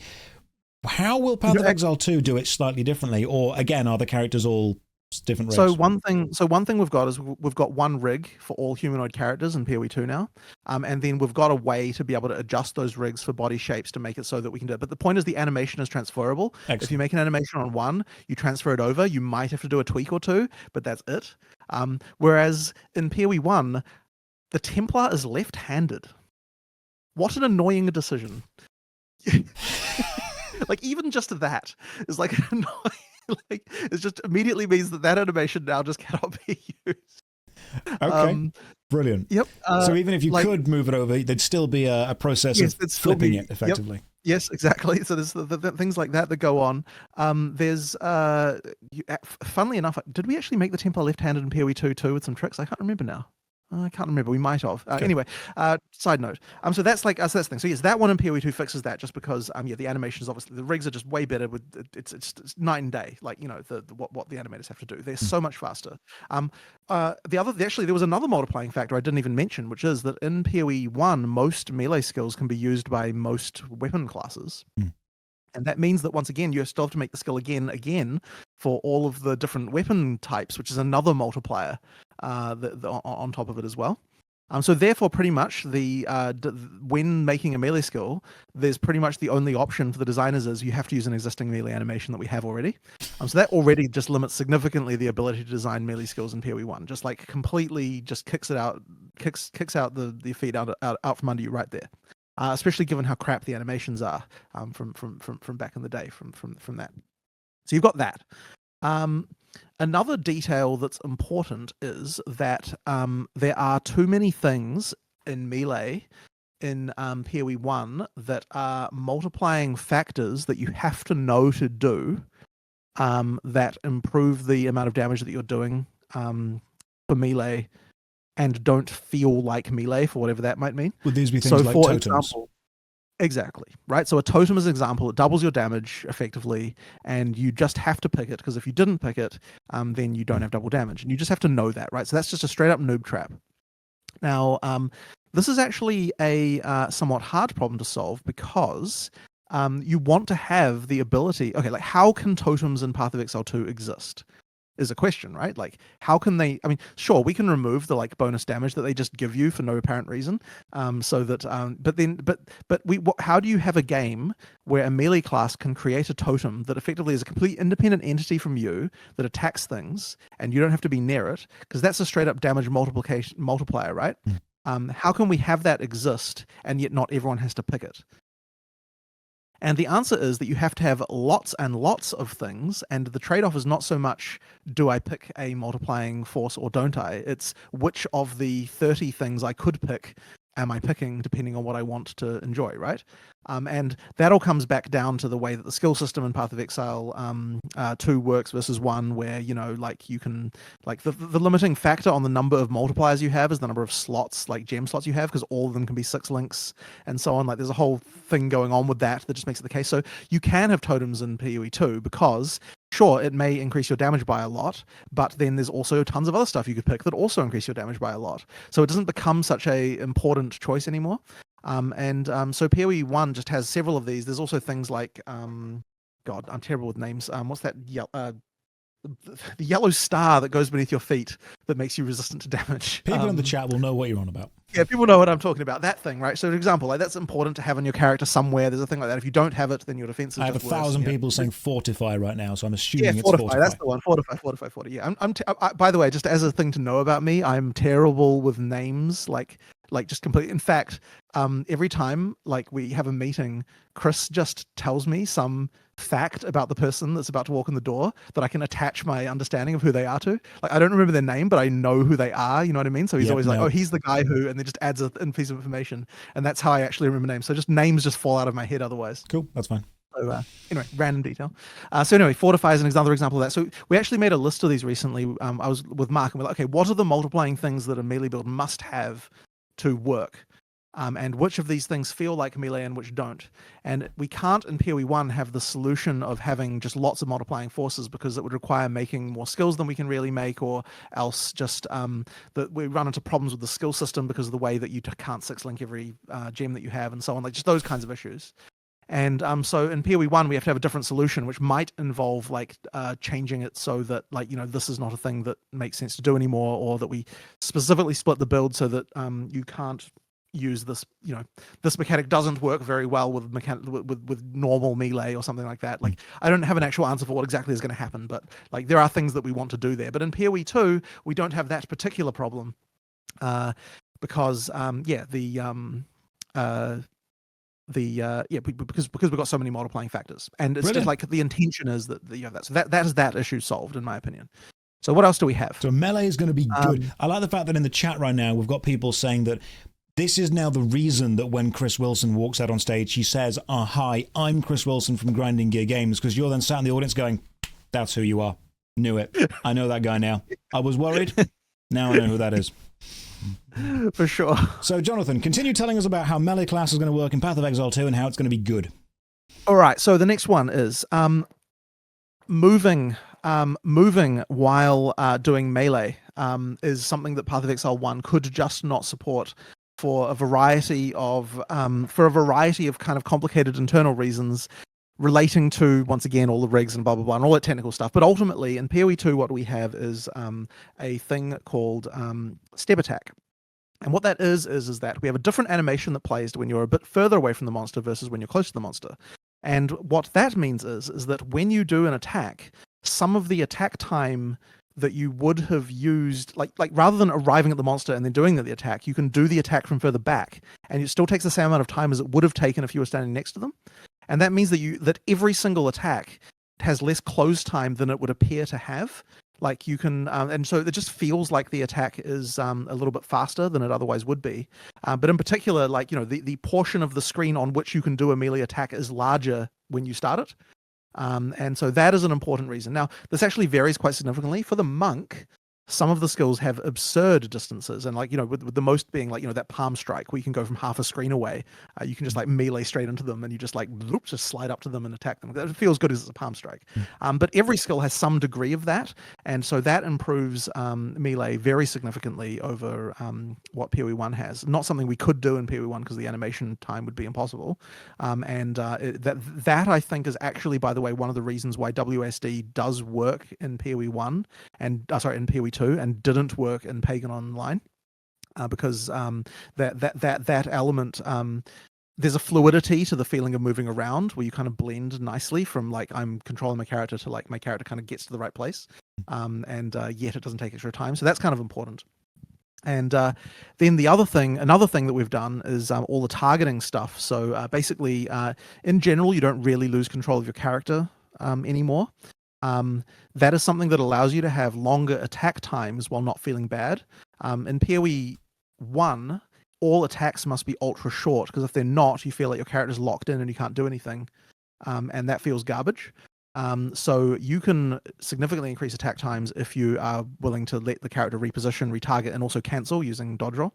So like that stuff there just immediately does that. Now, there was something you did say earlier, which I actually don't agree with, by the way, about having to be close to bosses to do melee. Okay. Being close to a boss is actually usually more safe than being further away, and that's because the amount of distance you have to move to change the relative position and angle to the boss is lower. You can get to a 90-degree offset from the boss from where you were with a very short move when you're in melee, but a very long move when you're in ranged. So effectively, when there are attacks that hit arcs, those attacks are more dangerous for range than they are for melee. And so effectively, so long as bosses have the correct number of attacks of the different types, you will find that melee and ranged are actually relatively balanced, and the distance to the target turns out to be one of the least important balancing factors for melee once you've make sure that you get the balance of skills correct. So it might seem like, for example, that ranged characters should do less damage than a melee character, but actually that is not so much the case.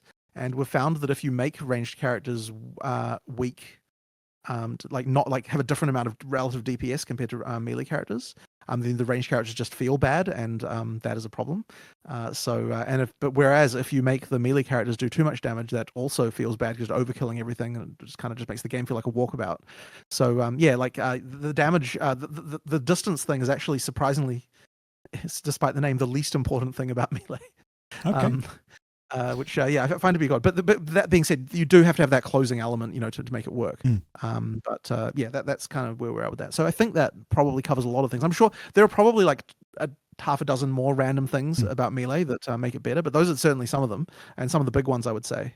Were there any other? Sorry, in that list you had earlier about issues with melee, were there any others that I didn't address in that? I'll probably think of some. As I think of them, I'll just let you know again. But I think what you've mainly touched on is the fact that melee is going to be very much improved by an improved movement system, and the fact that you guys won't need to develop 7 different animations whenever you decide to do something. Yeah. Okay, let's move on to question 9. Question 9 is actually already about the redundant system we've talked about identifying items. And question 10, I didn't have time to program onto the screen, so I'm going to read my phone like a real professional here. What is the strangest design lesson you've learned over your time as a designer? I'll give you an example from kind of my history, so everyone in the chat kind of gets the vibe that I'm coming at this question with. I was a teacher for a long time. I was a drama teacher before I went on to being an actor, then being a YouTuber. And while I was teaching in the classroom, I was erasing some writing that I'd put on a whiteboard, and I was using one of those kind of erasers going across, erasing horizontally, just wiping stuff off the board. And then another teacher pulled me aside at the end of the day, and they said, Josh, don't use horizontal strikes when you are erasing something from a whiteboard because it makes your butt wiggle. Use vertical stripes because that way your butt doesn't wiggle and it's not weird. And I thought that is such a random thing to know, but it's only through somebody else telling me that I now know that. So throughout your game design career, what have you learned and sat back and gone, that's really weird, but it works? Well, that makes this question a whole lot harder. But I think probably one of the things that I came to an understanding of at some point that I guess doesn't quite have the nice little just so-ness of that story, is the fact that everything is game design. And I kind of let me talk about that. So ultimately, what are you doing when you're designing a game? You're trying to make something fun for the player. Now, how do things become fun? So therefore, I would say that anything that you do that attempts to increase the amount of fun you get from a game is game design, right? Does that follow, if you will? So let me mention a few examples of this that seem a bit unintuitive. So if I post some patch notes and they can contain unexplained changes in them, then the community can react very badly from that. And when they react badly, they have less fun when they're playing. But if I write an essay about why the changes are happening and convince people that the change we're making is actually good, then there are people who would not have had fun before who are having fun now. So therefore, community communication is game design. The fun that they experience in the game is affected by the decisions we make as far as communicating with the community. So therefore, we should treat that as a game designer part of the process. And it extends further than that, because when you're looking, okay, let's look at a game like Elden Ring, right? Now, if you played that game and you weren't expecting something that was tough as nails at the beginning, you would probably have had less fun with that game. Like, the reputation that it has is actually part of the context you have going into that, which changes your perception of what exactly it is that you're playing and makes you more okay with the experience that you had, like when you just die early on in that game. You kind of feel like, well, yeah, it's Elden Ring, obviously I should expect, like it's a very different thing that you expect there. So like that communication of like reputation is part of your game design. Like you have to actually bear that in mind as you're thinking about how you position that. And then that comes to a broader question of marketing. Like, you can market a game a certain way and in a different way, and that affects the fun that people have when they play it. And so that means the marketing is also game design. And that means that your game designers should be doing it, because that's actually part of the experience that they should get. And so you hear a lot of indie developers say, oh, I like to make games, but I just hate the marketing part. They'll talk about how that's like some separate part of game development that shouldn't be, that they hate the fact they have to do the marketing. And then they'll leave you also get this source of the complaint of like, oh, if I was just better at, I'm just because I'm bad at marketing is the reason my game failed and so on. But I actually would say to those people, well, the marketing is the game design, actually. That's part of it. That needs to be included. Like you as a game designer need to do that, and you should look at it the same way as you look at designing anything that's in your game. Just because it's not happening to be in the game doesn't mean it isn't part of the fun that the player has. That's incredible. The reason I think that is such an incredible answer is, again, theatre and game design tie together in such a strange way. My entire specialization when I was at university studying performing arts is a psychological element called phenomenology. And phenomenology is the idea that absolutely everything is part of the experience you're trying to create. If you're putting on a theatre show, the audience's experience of that show doesn't start when they sit down in their seats and the curtain opens. It starts when they very first see a flyer, and then when they walk into the foyer, when they're talking to their friends, when they see any kind of adverts about it. I was lucky enough many years ago to see The Lord of the Rings, the musical, on stage, and as soon as you walk into that theatre, there are actors dressed up as characters acting in character within the foyer itself, and it immediately creates that ambience, that level. So when you say that everything is game design, completely agree, because from a phenomenology point of view, every single experience someone has in relation to any major primary process or experience is going to relate to it. So your example of communicating to the player base, it's not necessarily manipulative, but you do need to understand that there is a way of getting information across that will be received more positively than negatively. And the thing is that, okay, if I was to sit down and with every new player and talk to them as they were playing, I suspect that almost every player I did that with would have a great time. Like if I'm sitting here as the game director being like, oh yeah, here's what we're intending for this, here's what we're doing, like you'd probably have a great time. And so that thing that goes on there, like we're trying to effectively replicate some of that in our communication. But then there's another thing that I just would want to mention that just came to my mind as I was thinking about that. And by the way, the thing you just said there about there already being a name for this in theatre is very interesting to me. I'm definitely going to look that up after this because I've never heard that word before. And I think that it is very much applicable. And that's pretty interesting. But game journalism and the phenomenon that games that people don't like later often have high review scores early on. Now, I think the reason why that can actually happen is because of the thing that I just said, where if you're a game journalist and you go to an event and you've got a bunch of marketing people talking to you and like all of that stuff, your impression of that game in that moment is going to be better than someone who just turned up and just played it with no context at all. And the fun that the person had is real, right? Like it doesn't compromise the fun they had. Like that is a real experience. It's not like there's any corruption there or anything like that, right? It is a thing that is happening. But at the same time, you have to bear in mind that like that experience does affect what a reviewer's perception of this will be.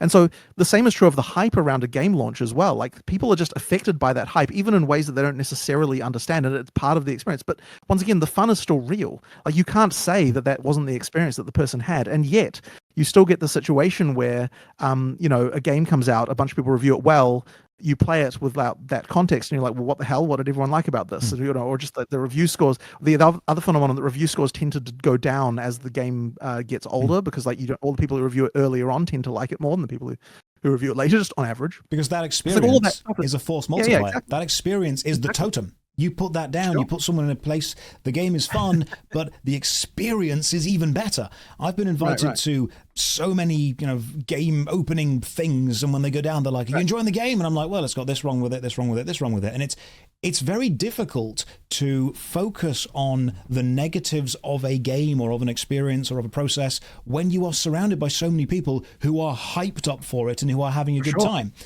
So I've actually been contacted many times by MMORPG makers and developers, especially smaller indie games, who say, hey, Josh, we'd love you to make a video on our game. We'll get the devs in with you. You can play with the design team. Do you want that? And I say, no, I don't want that, because that is not what the average player is going to experience. I want to experience what the average player is going to experience in a genuine, honest, average way that is allowing me to make a kind of a judgment of the game without having my enhancement multiplied in a way that other people won't have that. Right. So whenever Path of Exile 1 or Path of Exile 2 are going to throw these big events, yes, people at the events are going to love it, but we need to make sure the players just playing it at home love it just as much. And one of the best ways to do that is outreach from you guys to the players. Exactly what we're doing now. This is part of the process. This is part of the phenomenology of it. My question, Jonathan, is this going to continue once the game launches? Because this is hype. This is building up hype. This is building up audience expectations. This is great. I know this is marketing for you. I know it's staying relevant for me. But are the audience going to still get this level of communication once the game's out? Well, I certainly want to. There was a period. There have been periods in the past where I engaged more with the community and periods where I engaged less. And it's honestly, the hard part is not becoming jaded to it. This is a challenge for sure, right? Like, I mean, you had your quip earlier about, I wouldn't want to respond on Reddit, you know what I mean? That's something that when I hear that, I've been like, man, that really sucks that that's even the opinion now. Unfortunately, you know what I mean? Yes. And the thing is that I remember, I guess it would have been sort of 15 years ago now, actually, now that I think about how long ago this was, because I was a Redditor before I was a game developer, and so therefore when I started game development, one of the reasons why PoE1 had so much interaction with the community on Reddit is just because that's where I already hung out, so therefore it was just an extension of the thing that I was already kind of doing, so it didn't feel like work to do that. And the trouble is it's very hard to maintain that kind of relationship when it feels like work. And so that's the challenge, right? Like it's very hard to artificially be like, I am going to engage with the community now. You know what I mean? Like it has to feel like a fun thing to do. So these interviews that I do like this, I do really enjoy these. Like I actually just have a lot of fun just answering questions and chatting and so on. And it's not kind of that. And I think that a lot of the reason is just because and quite frankly, you don't get the same level of just random person pops out and decides to say something that ruins your day. You know what I mean? Like that's the it's not as psychologically difficult to chat on a thing like this. So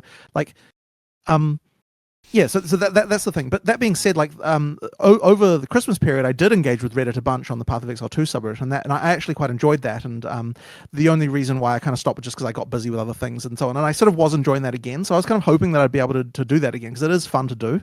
Yeah, it's sort of challenging. But the ultimate thing is that it has to not feel like work, and it has to not feel like you're just getting constantly Well, no, because it feels unfair to say to the audience, "Hey, you're not allowed to say anything bad to me," right? Because obviously that's not okay either. Like you can't request that of anyone because obviously they're going to have opinions and all their opinions are real and all that sort of stuff, right? It's just that like it is tough though, especially if you're the kind of person, which I think most people are, where you can see 100 great comments and then one comment you look at and you're like, crap, And the thing is like it's very easy to dwell on that as well, as I am kind of want to do, being the kind of person who looks at a game and sees only the bad things in it. You see that one bad comment and it's like that sticks with you and you think, oh man, how can I turn this one person's opinion around? Like, what is the thing I have to do to fix this, on its own? And that's just very draining, right? Oh no, so exactly that's yeah. So that is where the community outreach stuff is difficult. But also the reason why doing these kinds of formats of interviews all the time is great. Like I'm happy to just do one of these every 2 weeks, and like we can just do that forever, and that's fine. And when the when the negative stuff is approached in a this kind of interview, people tend to not say it in a like sure, you're like Mealee's crap, and I'm like, sure, like it doesn't bother me in the same way when it's delivered in this kind of context that it would if I was just reading comment after comment after comment about people complaining about whatever random thing. So it's a lot easier for us to absorb that way. And I know Mark, even in a previous interview, was saying that he would prefer if all feedback was delivered in the form of bingo charts, because like he just finds that very easy to digest. That's the kind of thing where getting that information is very important. Like we have to never lose sight of the fact that receiving the negativity is very, very important to do. But at the same time, you just have to do it in a way that's not quite so psychologically horrible. A healthy way. I mean, I experienced it on YouTube a couple of weeks ago, making a video that was not received well at all. And I had to explain to people that negative comments do tiny amounts of psychic chip damage, but the positive comments, as great as they are, they don't necessarily refill that. So you're losing 1 HP every single time. And people say to me, oh, just don't read the negative comments. I don't know they're negative until I've read them. And then after having read them, I'm thinking, wished I hadn't read that. I don't mind constructive criticism. But yes, they also are important though, right? Like you can't just, and I'm always, the other thing as well is that once again about the whole jaded thing is that you have to always remember that every person who ever says something about negative about your product has some reason for doing so, right? Like even as disingenuous as some things might end up being, there's still some reason to do that. There is something, and like I guess it can be once again a bit unhealthy to even think that way because you end up chasing to fix every single problem anyone ever has. But at the same time, you do need to know about the stuff that's bad. Otherwise, you're just living in denial. And with PoE 2, one thing that's super important is that I never want to live in that denial ever. Like I want to be of the case of like, if there is a problem, we do actually need to take it on and try and fix it. Like we can't have excuses anymore, because it's very easy to have excuses, and it's especially easy to have excuses when you're running a live game, because you can always use the excuse of change is hard and people won't accept this and people won't accept that and all these other things, right? The excuses are very easy to generate. But there really should be no excuses when you're making a sequel, because everything then is up for change, right? Like we can change anything that people do have problems with. We should be able to come up with a better system. And so that whole like sort of no excuses way of looking at things, I think is just ultra important, and something that I think I did improve on in the last probably 2 years or 3 years maybe compared to before, where I was less willing to open up things to change. And and the funny thing about that as well is that another interesting phenomenon we've had is that we will open that up for discussion for PoE 2, we'll make a change, and then once we've done it in PoE 2, we're like, well, why aren't we doing this in PoE 1? It's just better. And so there's actually been more of that, like kind of things that we've decided, hey, what if we could actually change this? It's slow because, once again, you've got the whole community to deal with, but we are, like, I would say that making PoE 2 is affecting PoE 1 in this way, where we're more open to changing things about it because of the fact that we're able to kind of like see what it's like to do it, or and even it can be as simple as like when we actually went to do it, we found it wasn't as hard as we thought it was going to be, and that's just like a classic psychological issue, right? Of like you procrastinate on something forever, and then when you actually go to do it, you're like, oh, actually, you know what? That turned out to be easy. It wasn't nearly as bad as I thought, and so you sometimes you're sort of getting that situation as well, when you really say, okay, we're going to do this now. It turns out it wasn't quite as bad to implement as we thought, and you know what? Maybe we could just do it in PoE 1 as well. So I love that you have the freedom to explore that. Now, one thing I'd like to push into and look at, and we're getting toward the end of the interview in general, but here's something I'm really interested in. We've spoken about what you've learned from games that you've liked. Though I always think you can learn a hell of a lot from bad stuff. You can learn a hell of a lot about either what you don't want to do, or you can see one system that shines within an otherwise poor game. Now, I'm not asking you to specifically throw shade at any game designers or developers or games that you might not like, but, and I'll give you an example from myself in a second so we know it's all fair. I'd like you to have a think about the games that you've played that you thought were bad. I'm not going to say the letter and the number combination that chat are asking me to say because it's too easy. I'm not going to do that. Games that you've played that were bad, but had one system in that you thought, that is fantastic, I'm taking it, I'm learning from it. Here's an example from me. I'm recently playing an MMO called Karos to make a video on it. It's a bad game in general, but in the game there is a mount system. The mount is actually tied to the shoulder pads that your character wears. So when you get given a mount, it's actually kind of summoned by your shoulder pads. And when you put them on, the shoulder pads take the form of the shape of the head of the mount that you're going to have. So I got given a tiger mount, and my shoulder pads were now tigers, which looks really cool. And when I'm running around all of the kind of cities and whatnot, and I'm seeing other players, and someone's got like a metal elephant shoulder pad on, and someone else has got a bat shoulder pad on, it's telling me the kind of mount that they ride out in the wild, and I think that's really cool. So, yeah, it's a bad game, but it's got a pretty good system in it that I would like to see used again. What games have you played that you think are bad, but do something really well?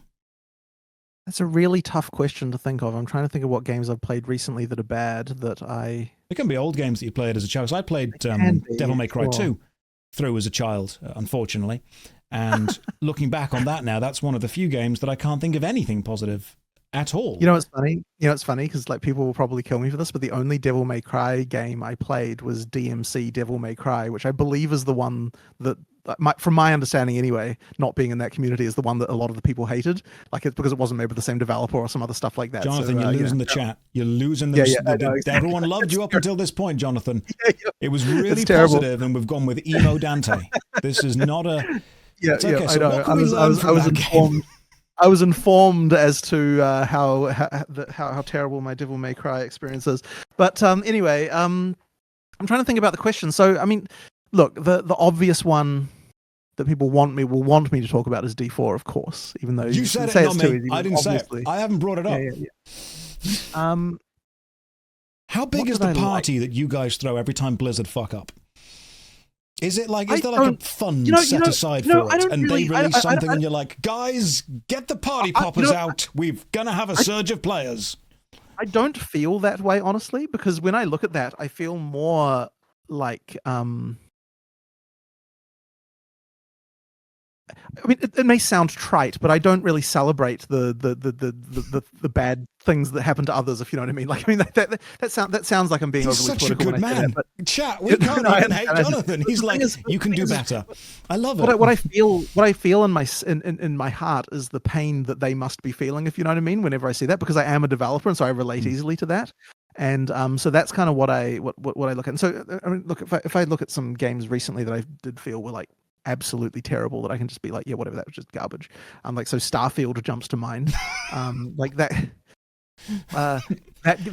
game. Yep. Yeah, that game. But why? Why was it bad? What did it do that didn't meet your expectations? Or you as a game designer, a game developer, you were playing it and you were thinking, why on earth have they chosen to do this? So right from the beginning, the plot was like a problem for me. It didn't seem to make narrative sense right at the beginning. And that was concerning to me. The other thing I actually hate that, and so games that do this have a hard time winning me back, is when they put you in a giant mega city right very early, and there's no, like, it's too, like, I much prefer games that have smaller hubs than what that game has. So, like, just I know some people love exploring that kind of stuff, and that's for them. But for me, I tend to not really like that sort of stuff. So that there was that going on. The next one is that the gunplay was bad, and you could see the gunplay was bad right from the first trailers they were launched. Like, it just wasn't. It didn't look right. I actually, you know, it's funny. I for some reason seem to be able to tell whether FPS combat is going to be good just from the trailer. Like, it's actually fairly easy for me to see, and I could just tell right from the word go that Starfield's gunplay wasn't going to be that great. You've won the chat back. Everyone's like, we're back on board. Right. We can forget the Devil May Cry stuff. We're back on board with Jonathan. Yeah. And then the other one was as well is that I'm not personally a fan of the whole here's a bajillion items, all of which are junk. Which in a fantasy game like Skyrim, you can actually get away with, because most people know that like cheese isn't necessarily something that matters to your character. But in a sci-fi game, when you've got like some random object that's called like a quantum, whatever doohickey, right? Like, how do I know whether this is some important crafting material or whether it's just some random piece of junk? So I think that sci-fi wasn't doing that game any favors when it comes to that loot system, as far as items go. That links back to the idea that we spoke about earlier of effectively coding anything in your game with what the audience expectation already is, the Jungian archetypes and the idea of having classes. When you give a player in a fantasy game random bit of string, they're thinking, okay, I don't need this. But when you give a player in a fantasy sci-fi game, important sensor module, you're thinking this is a key item that's going to be relevant to the game, when it's actually a random piece of junk. So I can understand where you're coming from with that. In fact, sci-fi is just a straight up uphill battle in all respects with regard to this stuff. Like, there's so much player expectation around fantasy that you can just lean on really hard. And it's funny because, like, okay, even just trying to come. So I've actually tried as just a design exercise before to come up with a mod system for a sci-fi game, and coming up with an interesting mod system for guns is so hard. Like, it is 1,000 times harder than coming up with one for a fantasy. Like, the idea of the magical sword is just so ingrained in the psyche of what a magical sword might do. Is just like it's so easy compared to what you have to do for sci-fi. So like that's just straight up hard in itself. I was playing that game. I mean, people talk about as well about the But so the thing that people did like, and the thing that generally was very well received in that game, was the shipbuilding system. And that's the kind of thing that I do actually like, doing that kind of stuff. I'm a fan of this kind of stuff. So yeah, that is and this is probably a very easy answer, because this is the thing that a million people have said, right? That Starfield was bad, but the shipbuilding was cool, and they're absolutely right about that. That is an example. Not to say that I have a shipbuilding Path of Exile idea that I want to steal from, but you never know. Can you confirm that now? Someone in the chat earlier, Jonathan, said this stream has not given us any new Path of Exile 2 information, and I fundamentally disagree with that. We've already had several new systems that you've mentioned, several things that I don't know whether you should have mentioned or not, but they are there. So if anyone in the chat goes back and watches this VOD, there is information there. Jonathan, can you or can you not confirm that you want to bring some kind of boat building to Path of Exile 2? The number of times we've gone to design a league, and then the start of the conversation is, okay, so we're finally going to do boat building league. It's happened so many times. And then so many times it would be like, oh, we can't do it. We've got, for various reasons, it's just never actually managed to work. That is actually, funnily enough, a thing that we've actually wanted to do a ton of times. But I'm not hearing a no, Jonathan. I'm hearing a lot of justification for why you haven't done it yet, but I'm not hearing no. There's a whole island act. So therefore there is and you do have a boat. There's just no there's just currently no upgrade systems for it. But there would be the potential. There's potential there for a starting point for how a boat building league could happen in PoE2 potentially. So I guess we'll see if that happens one day. So many years from now, when there is one, we can look back on this interview and say it was always prophesized, was always going to be there. Jonathan, let's really split the chat down the middle on this one. Have you played many Elder Scrolls games, Morrowind, Oblivion, or Skyrim? So Skyrim, yes. Morrowind, yes, but not as much as I should have probably played it. I certainly didn't beat that one. Okay. Oblivion, how far did I get through Oblivion? I didn't finish. What Skyrim is the best Elder Scrolls game? I mean, if you look at it in terms of the ones that I finished, then would have to be Skyrim, although I'm sure there's a lot of disagreement about that. But Skyrim was the one that actually finally managed to get me to really go for it and get. Okay, so the Devil May Cry comment that dropped you down. The Skyrim, we're way down there. I'm sure. Did you mean Morrowind, Jonathan? Yeah. But here's the thing, right? As I said, like, I just never really got into Morrowind for whatever reason. So therefore, I don't have enough experience to say that it's better. Like, I effectively, Skyrim wins by default due to the fact that is the one that I finished. I'm hearing you say Morrowind, Jonathan. I'm throwing you a lifeline on this one. I'm saving you in the chat. He likes Morrowind. Yeah. It's fine. So this, I wish that I knew why it was that I bounced off Morrowind. Because there really should be no reason why I did particularly. And I sort of wonder what happened there. I'm trying to think back, because Morrowind is difficult in the start because, in fact, this ties in really nicely to PoE 2. Morrowind is a game that is easy if you already know exactly what you need to do and exactly where everything is, and you don't need to wiki everything because there are things that you can miss and lock yourself out of. People have said to me they find Path of Exile 1 difficult because it's a game you have to play with either advanced knowledge of what you're about to do or the wiki open at the same time.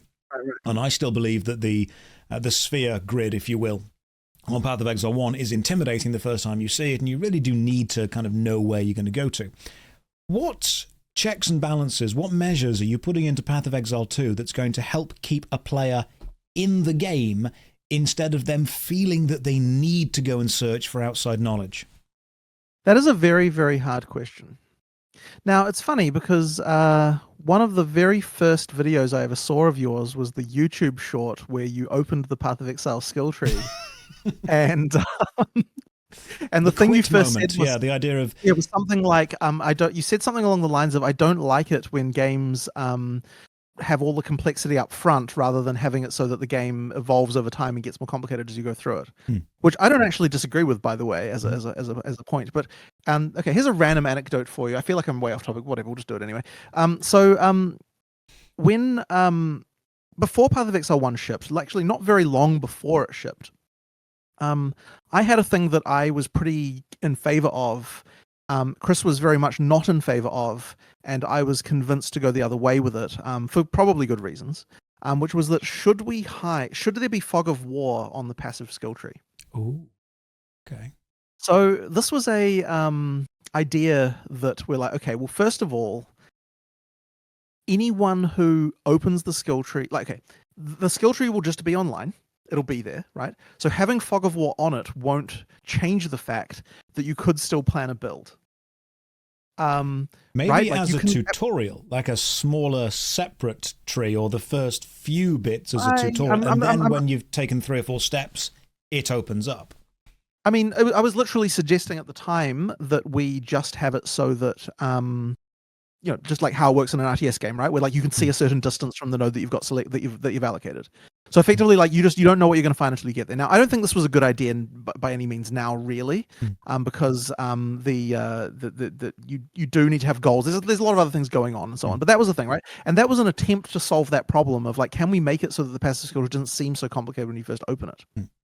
Now, the other idea I came up with when that idea was bad was, okay, should we have an unlock system whereby sections of the tree get unlocked by certain in-game actions, so that like you have to, so the thinking here was like, okay, like, and maybe this wasn't I'm just going to pick because this was not really a fully thought through system, but let's say that you kill 500 people with a sword, and now the sword area of the skill tree opens up because you've demonstrated the fact that you're interested in specializing more into this or something like that. Like we kind of had this idea of like slowly opening up, and the idea was that you could see adjacent chunks and what the conditions were that would unlock them, and then we even thought maybe what you could do is have it so that once a chunk was unlocked on one character, that it's unlocked for all your characters, so that you've kind of got this idea of like you're slowly unlocking the whole tree for your account or something like that. I mean, we just had these like vague ideas. That's really close to masteries.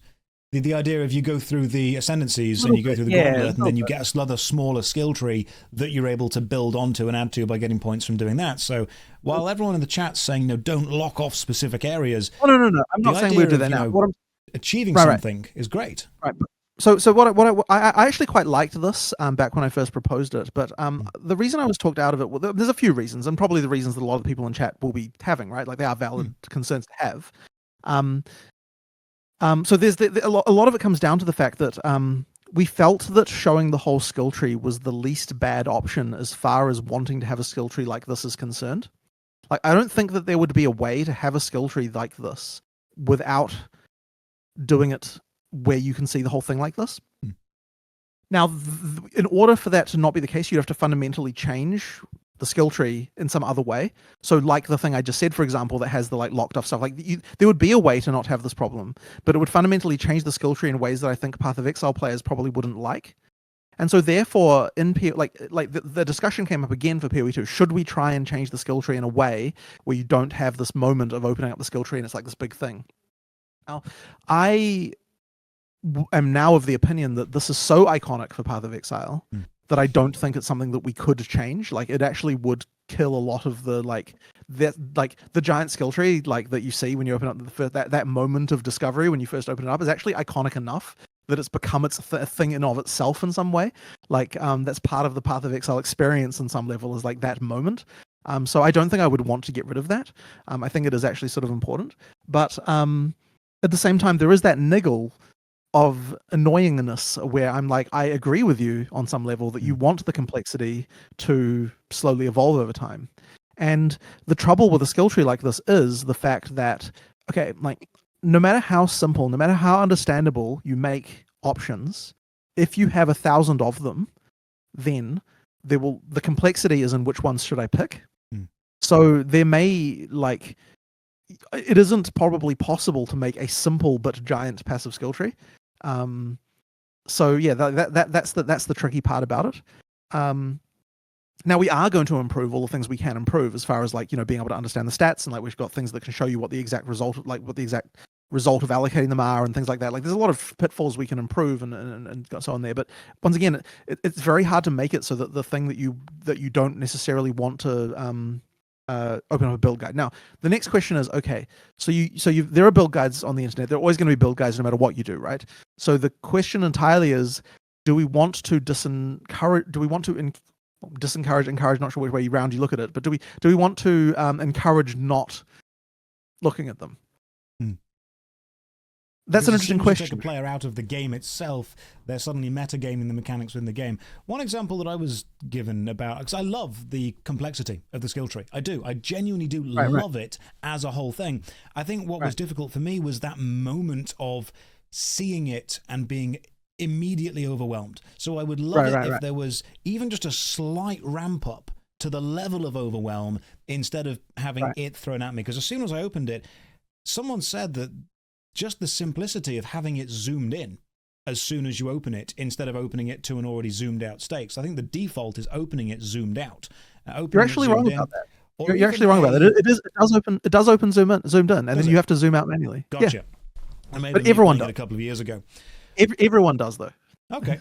But one of the ideas that we looked at and that I was discussing, this actually comes from martial arts many, many years ago. If I've got it wrong, I'll go back and watch the video I've got. But if I've got it wrong, then I've got it wrong, and I experienced it and remember it wrong. But one thing that I remember vividly from a martial arts lesson was the instructor saying to me, if you walk around the corner and somebody surprise attacks you, even if you know what to do in that situation, because you've had no preparation for it, you are at a massive disadvantage.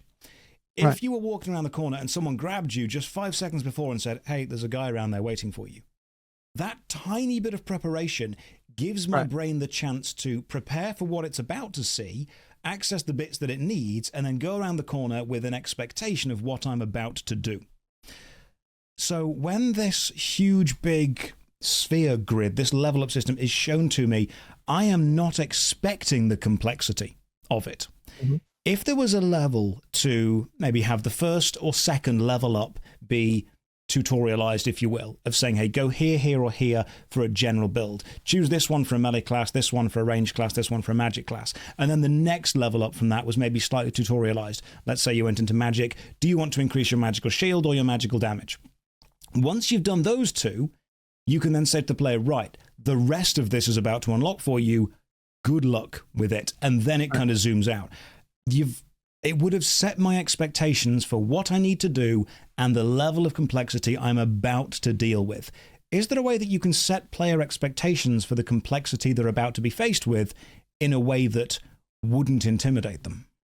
Well, are you then in favor of the fog of war idea, but basically at the start, so you just can't see the whole rest of the tree right at the beginning, and then it kind of shows you it at some point? I think if a player takes the initiative to want to zoom out instead of following a tutorial idea of click one of these three where it's quite zoomed in, like if they say I'm going to actively take the initiative of seeing how complicated this can be, then they should be allowed to do that. So let's imagine that it zooms in, you've got the three choices that you can do, and then there's a little tick box in the corner saying tutorial on, level up tutorial for the first 3 levels, yes, no. And as soon as you click no, zooms out, you can do it again. So a brand new player has a choice of playing through a simplified start, but an experienced player can straight away turn it off and go, I know what I'm doing, let's just get straight to it. So if you just play a random RPG and you open the map and the map is zoomed in around where you are, what's the first thing you do? You zoom out.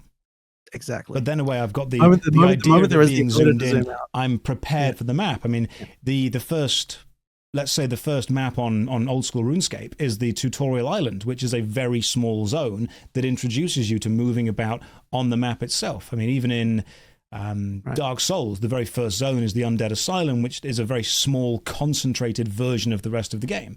Elden Ring, when you first walk out into Limgrave and you've got that huge big open world in front of you, but you've already fought some enemies to get there, and now you're ready to do it. I guess the thing that they do, though, typically in a game like that is that the points of interest, as it were, tend to be only appearing as you get closer to that area of the map. So it means that all you can really see is just the visuals. I don't really know what the analog would quite be on a passive skill tree for something like that. Like you could theoretically have something where you can see vaguely. I don't know. It doesn't quite work. It is a problem I would love to solve, but it really is one that I like thinking about it. I do find it very hard to come up with something that I think that both the players would like and also feels like Path of Exile and also has this like problem solved. You know, like it is actually quite, it is tough. I mean, we're not going to solve this. I'm definitely not going to solve this. You guys have had years to think about this. Aren't we, though? You never know. We might find an idea, because your specialization is finding bad ideas and not doing them. And my specialization is coming up with a lot of ideas. So if I come up with a lot of ideas, 99% will be bad, but eventually I'll say something randomly off the cuff. You'll turn around and go, that's not great itself, but we can work with it. And then we mold it into something that might actually be quite useful. People are saying in the chat that the point of the complexity of the skill tree is to effectively scare away players who aren't going to like the game as a whole. And it's not necessarily something I fully agree with. I don't agree with that. I would like new players. I love Path of Exile. I love the gameplay of it. I love the vibe of it. I love the story, the narrative, the level up system. I think it's a great game. I just want to get rid of those tiny quit moments that would make a player that isn't convinced it's for them stick with it a little bit longer until they then turn around and say, actually, no, I get it now. There's that moment of, I get it now. And we want to keep people playing until that happens. I want to give you one other analog to this, though, that is going in the opposite direction, just as another point here, which is that what we've found is that, for example, if you don't die in a game till like level 30, then the expectation is that you don't die, and then when you die you feel frustrated. Whereas if you kill the player very early on, then the expectation is that you die, and it sets that expectation for the rest of the game. And so I suppose you could argue a similar thing with the skill tree of that, like if the expectation is this is going to be a game with big skill trees that you have to make choices in, then you could argue that sort of sets an expectation that you then meet for the rest of the game. Whereas maybe if you get to level 30, for example, but you don't die to the first enemy. 10, you get to level 10 and then suddenly there's a giant skill tree, like, shit. And then like now it's like, oh, this isn't the game I thought I was playing, and now you actually feel worse about it. It's sort of hard to know, though. But could we pace the skill tree exposure the same as the death exposure? Because for me, I would say the most deaths in Path of Exile 1, especially to casual players, the first part of the beach is fine. You get to the first kind of hub zone, then you go out onto the beach, and the second beach bit, there's an enemy that I think casts fire on you and just throws a ton of kind of AoE fire around you. That's the kind of one that I'm thinking of. All the mud flats, as soon as you get to it, that's when you die. So you've had the first bit, we totally get it. I mean, the first exposure to links and gems is tutorialized. Get them, put them there, put them there, put that there, they link together. I would love it if the skill tree, which so far seems to be the biggest sticking point, if you will, though, for new players, was exposed in the same way as the death, like you've said. You don't kill them straight away, but you do kill them early, or you do make it a challenge early and give them the chance to die early. So maybe the skill tree slowly grows in complexity over the first half an hour of gameplay. Yeah, I just need to find. I would need to come up with a way to make it happen. And as I said, it's a very difficult one. It really is. The search function, by the way, is fantastic. We can all, every single person in the chat can collectively agree the search box on the skill tree to search for specific words is fantastic. We are all collectively in agreement that's a good choice. Jonathan, was that you? I don't think it was. You could have said yes. You would have had the chat But I entirely didn't. on your side. You could have taken that glory, but you didn't. Thank you for being But honest. the one that is me and will be new in PoE2 that I'm actually very proud of is the fact that now you can see the difference to your character from hovering over any skill in PoE2. So you can press shift and you'll get here's the stat changes that will result, and specifically here are the DPS differences that will result in all of your skills from allocating the skill point. So that will actually, I think, aid a lot of people. And we're even going to have that for equipping items and even leveling up gems. And basically anywhere where a stat would change, there'll be a preview to be able to see what the result of that change will be before you do it. So that one I will take credit for getting that sorted out. And that's one I think will help for sure. Perfect. Beautiful. I'm a big fan of whenever I hover over a piece of equipment, an item or weapon or armor, I hold shift and I can see the changes in, what I'm currently wearing, what that is, what'll go up, what'll go down, because that way I am given information and I feel like I'm making the choice correctly. I feel like I'm making the choice with all available information, and that is right for me. And if that's a bad choice, that's then on me, not on the game. Is it going to be slightly easier to respec in Path of Exile 2 if you suddenly decide you don't like what you've built into? Yeah, so we've already talked a bit about how we're going to use gold to do the respec system. We didn't really have anything like that before that could quite make that work. That should make it easier. What we of course have to work out is what the balance of this is, because I'm always been a proponent of the fact that respecing should be a journey. When it is a thing where you just push a button and you respect and there's no and there's nothing to it at all, I often have experienced myself a big feeling of dislocation from my character where I no longer identify with it anymore. And especially what's annoying is that when you reallocate everything all at once, you get into the situation where you can often feel like, like it just never quite feels right again. This may not be the experience that everyone gets, but the whole just like push a button, your character's fully respec, you reallocate everything again moment has just been very dislocating for me. So I much prefer the journey. And we're doing it with gold prices in PoE2. That will mean that it's cheaper the earlier you do it. That should mean that, the thing a lot of people say is just it's the early game respecing that they're more concerned about. So that kind of does achieve that. And, who would have guessed that having gold in an RPG would be a useful mechanic? That turns out there are reasons. Took you a couple of years, but you guys went, they're probably onto something here. Yeah, exactly. Exactly. There's an old game I played years ago. I can't remember the exact one it was, but respecing had you fight yourself. And I forget which game it was. If I find out, I'll let you know. There was if you chose to respec, it was an old RPG, you had to go through like a gauntlet of enemies, and the final boss was you, exactly as you are, with your own kind of weapons and your own stats, but you had your evil you had unlimited health, and the more damage you could do to evil you in this fight, the more kind of skill points you would effectively rip away from yourself when the fight finished. And when the fight finished and you finally died, you showed how much damage you did to you, and this is how many skill points you've now managed to take away from yourself, and you can choose to reallocate them already there. That was really cool, because if you were super powerful, respecing was then relatively difficult because you had to fight super powered you. Whereas if you were mid-level, fighting mid-level you was actually okay because you didn't have all the skills, and the computer used to play you really well. Where I thought you were going with that was that you did your respec, and then to lock it in, you had to beat yourself with your old build. And then the theory being that you have to be able to be better than what you were before you did you have to prove that your respec is better than what you had before. That would be cool. Kind of interesting idea. If there is a kind of league in the future where you have to fight an evil mirror version of you, I'm taking full credit for that. That's our idea then. Jonathan, we made it right now. Evil version in the future, we can do it. Jonathan, I've had you for about 2 hours so far, which is honestly about 1 hour and 59 minutes longer than I normally have anyone for.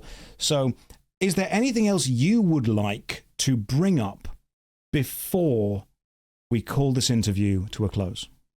I don't know. It's the open-ended questions I always find the hardest.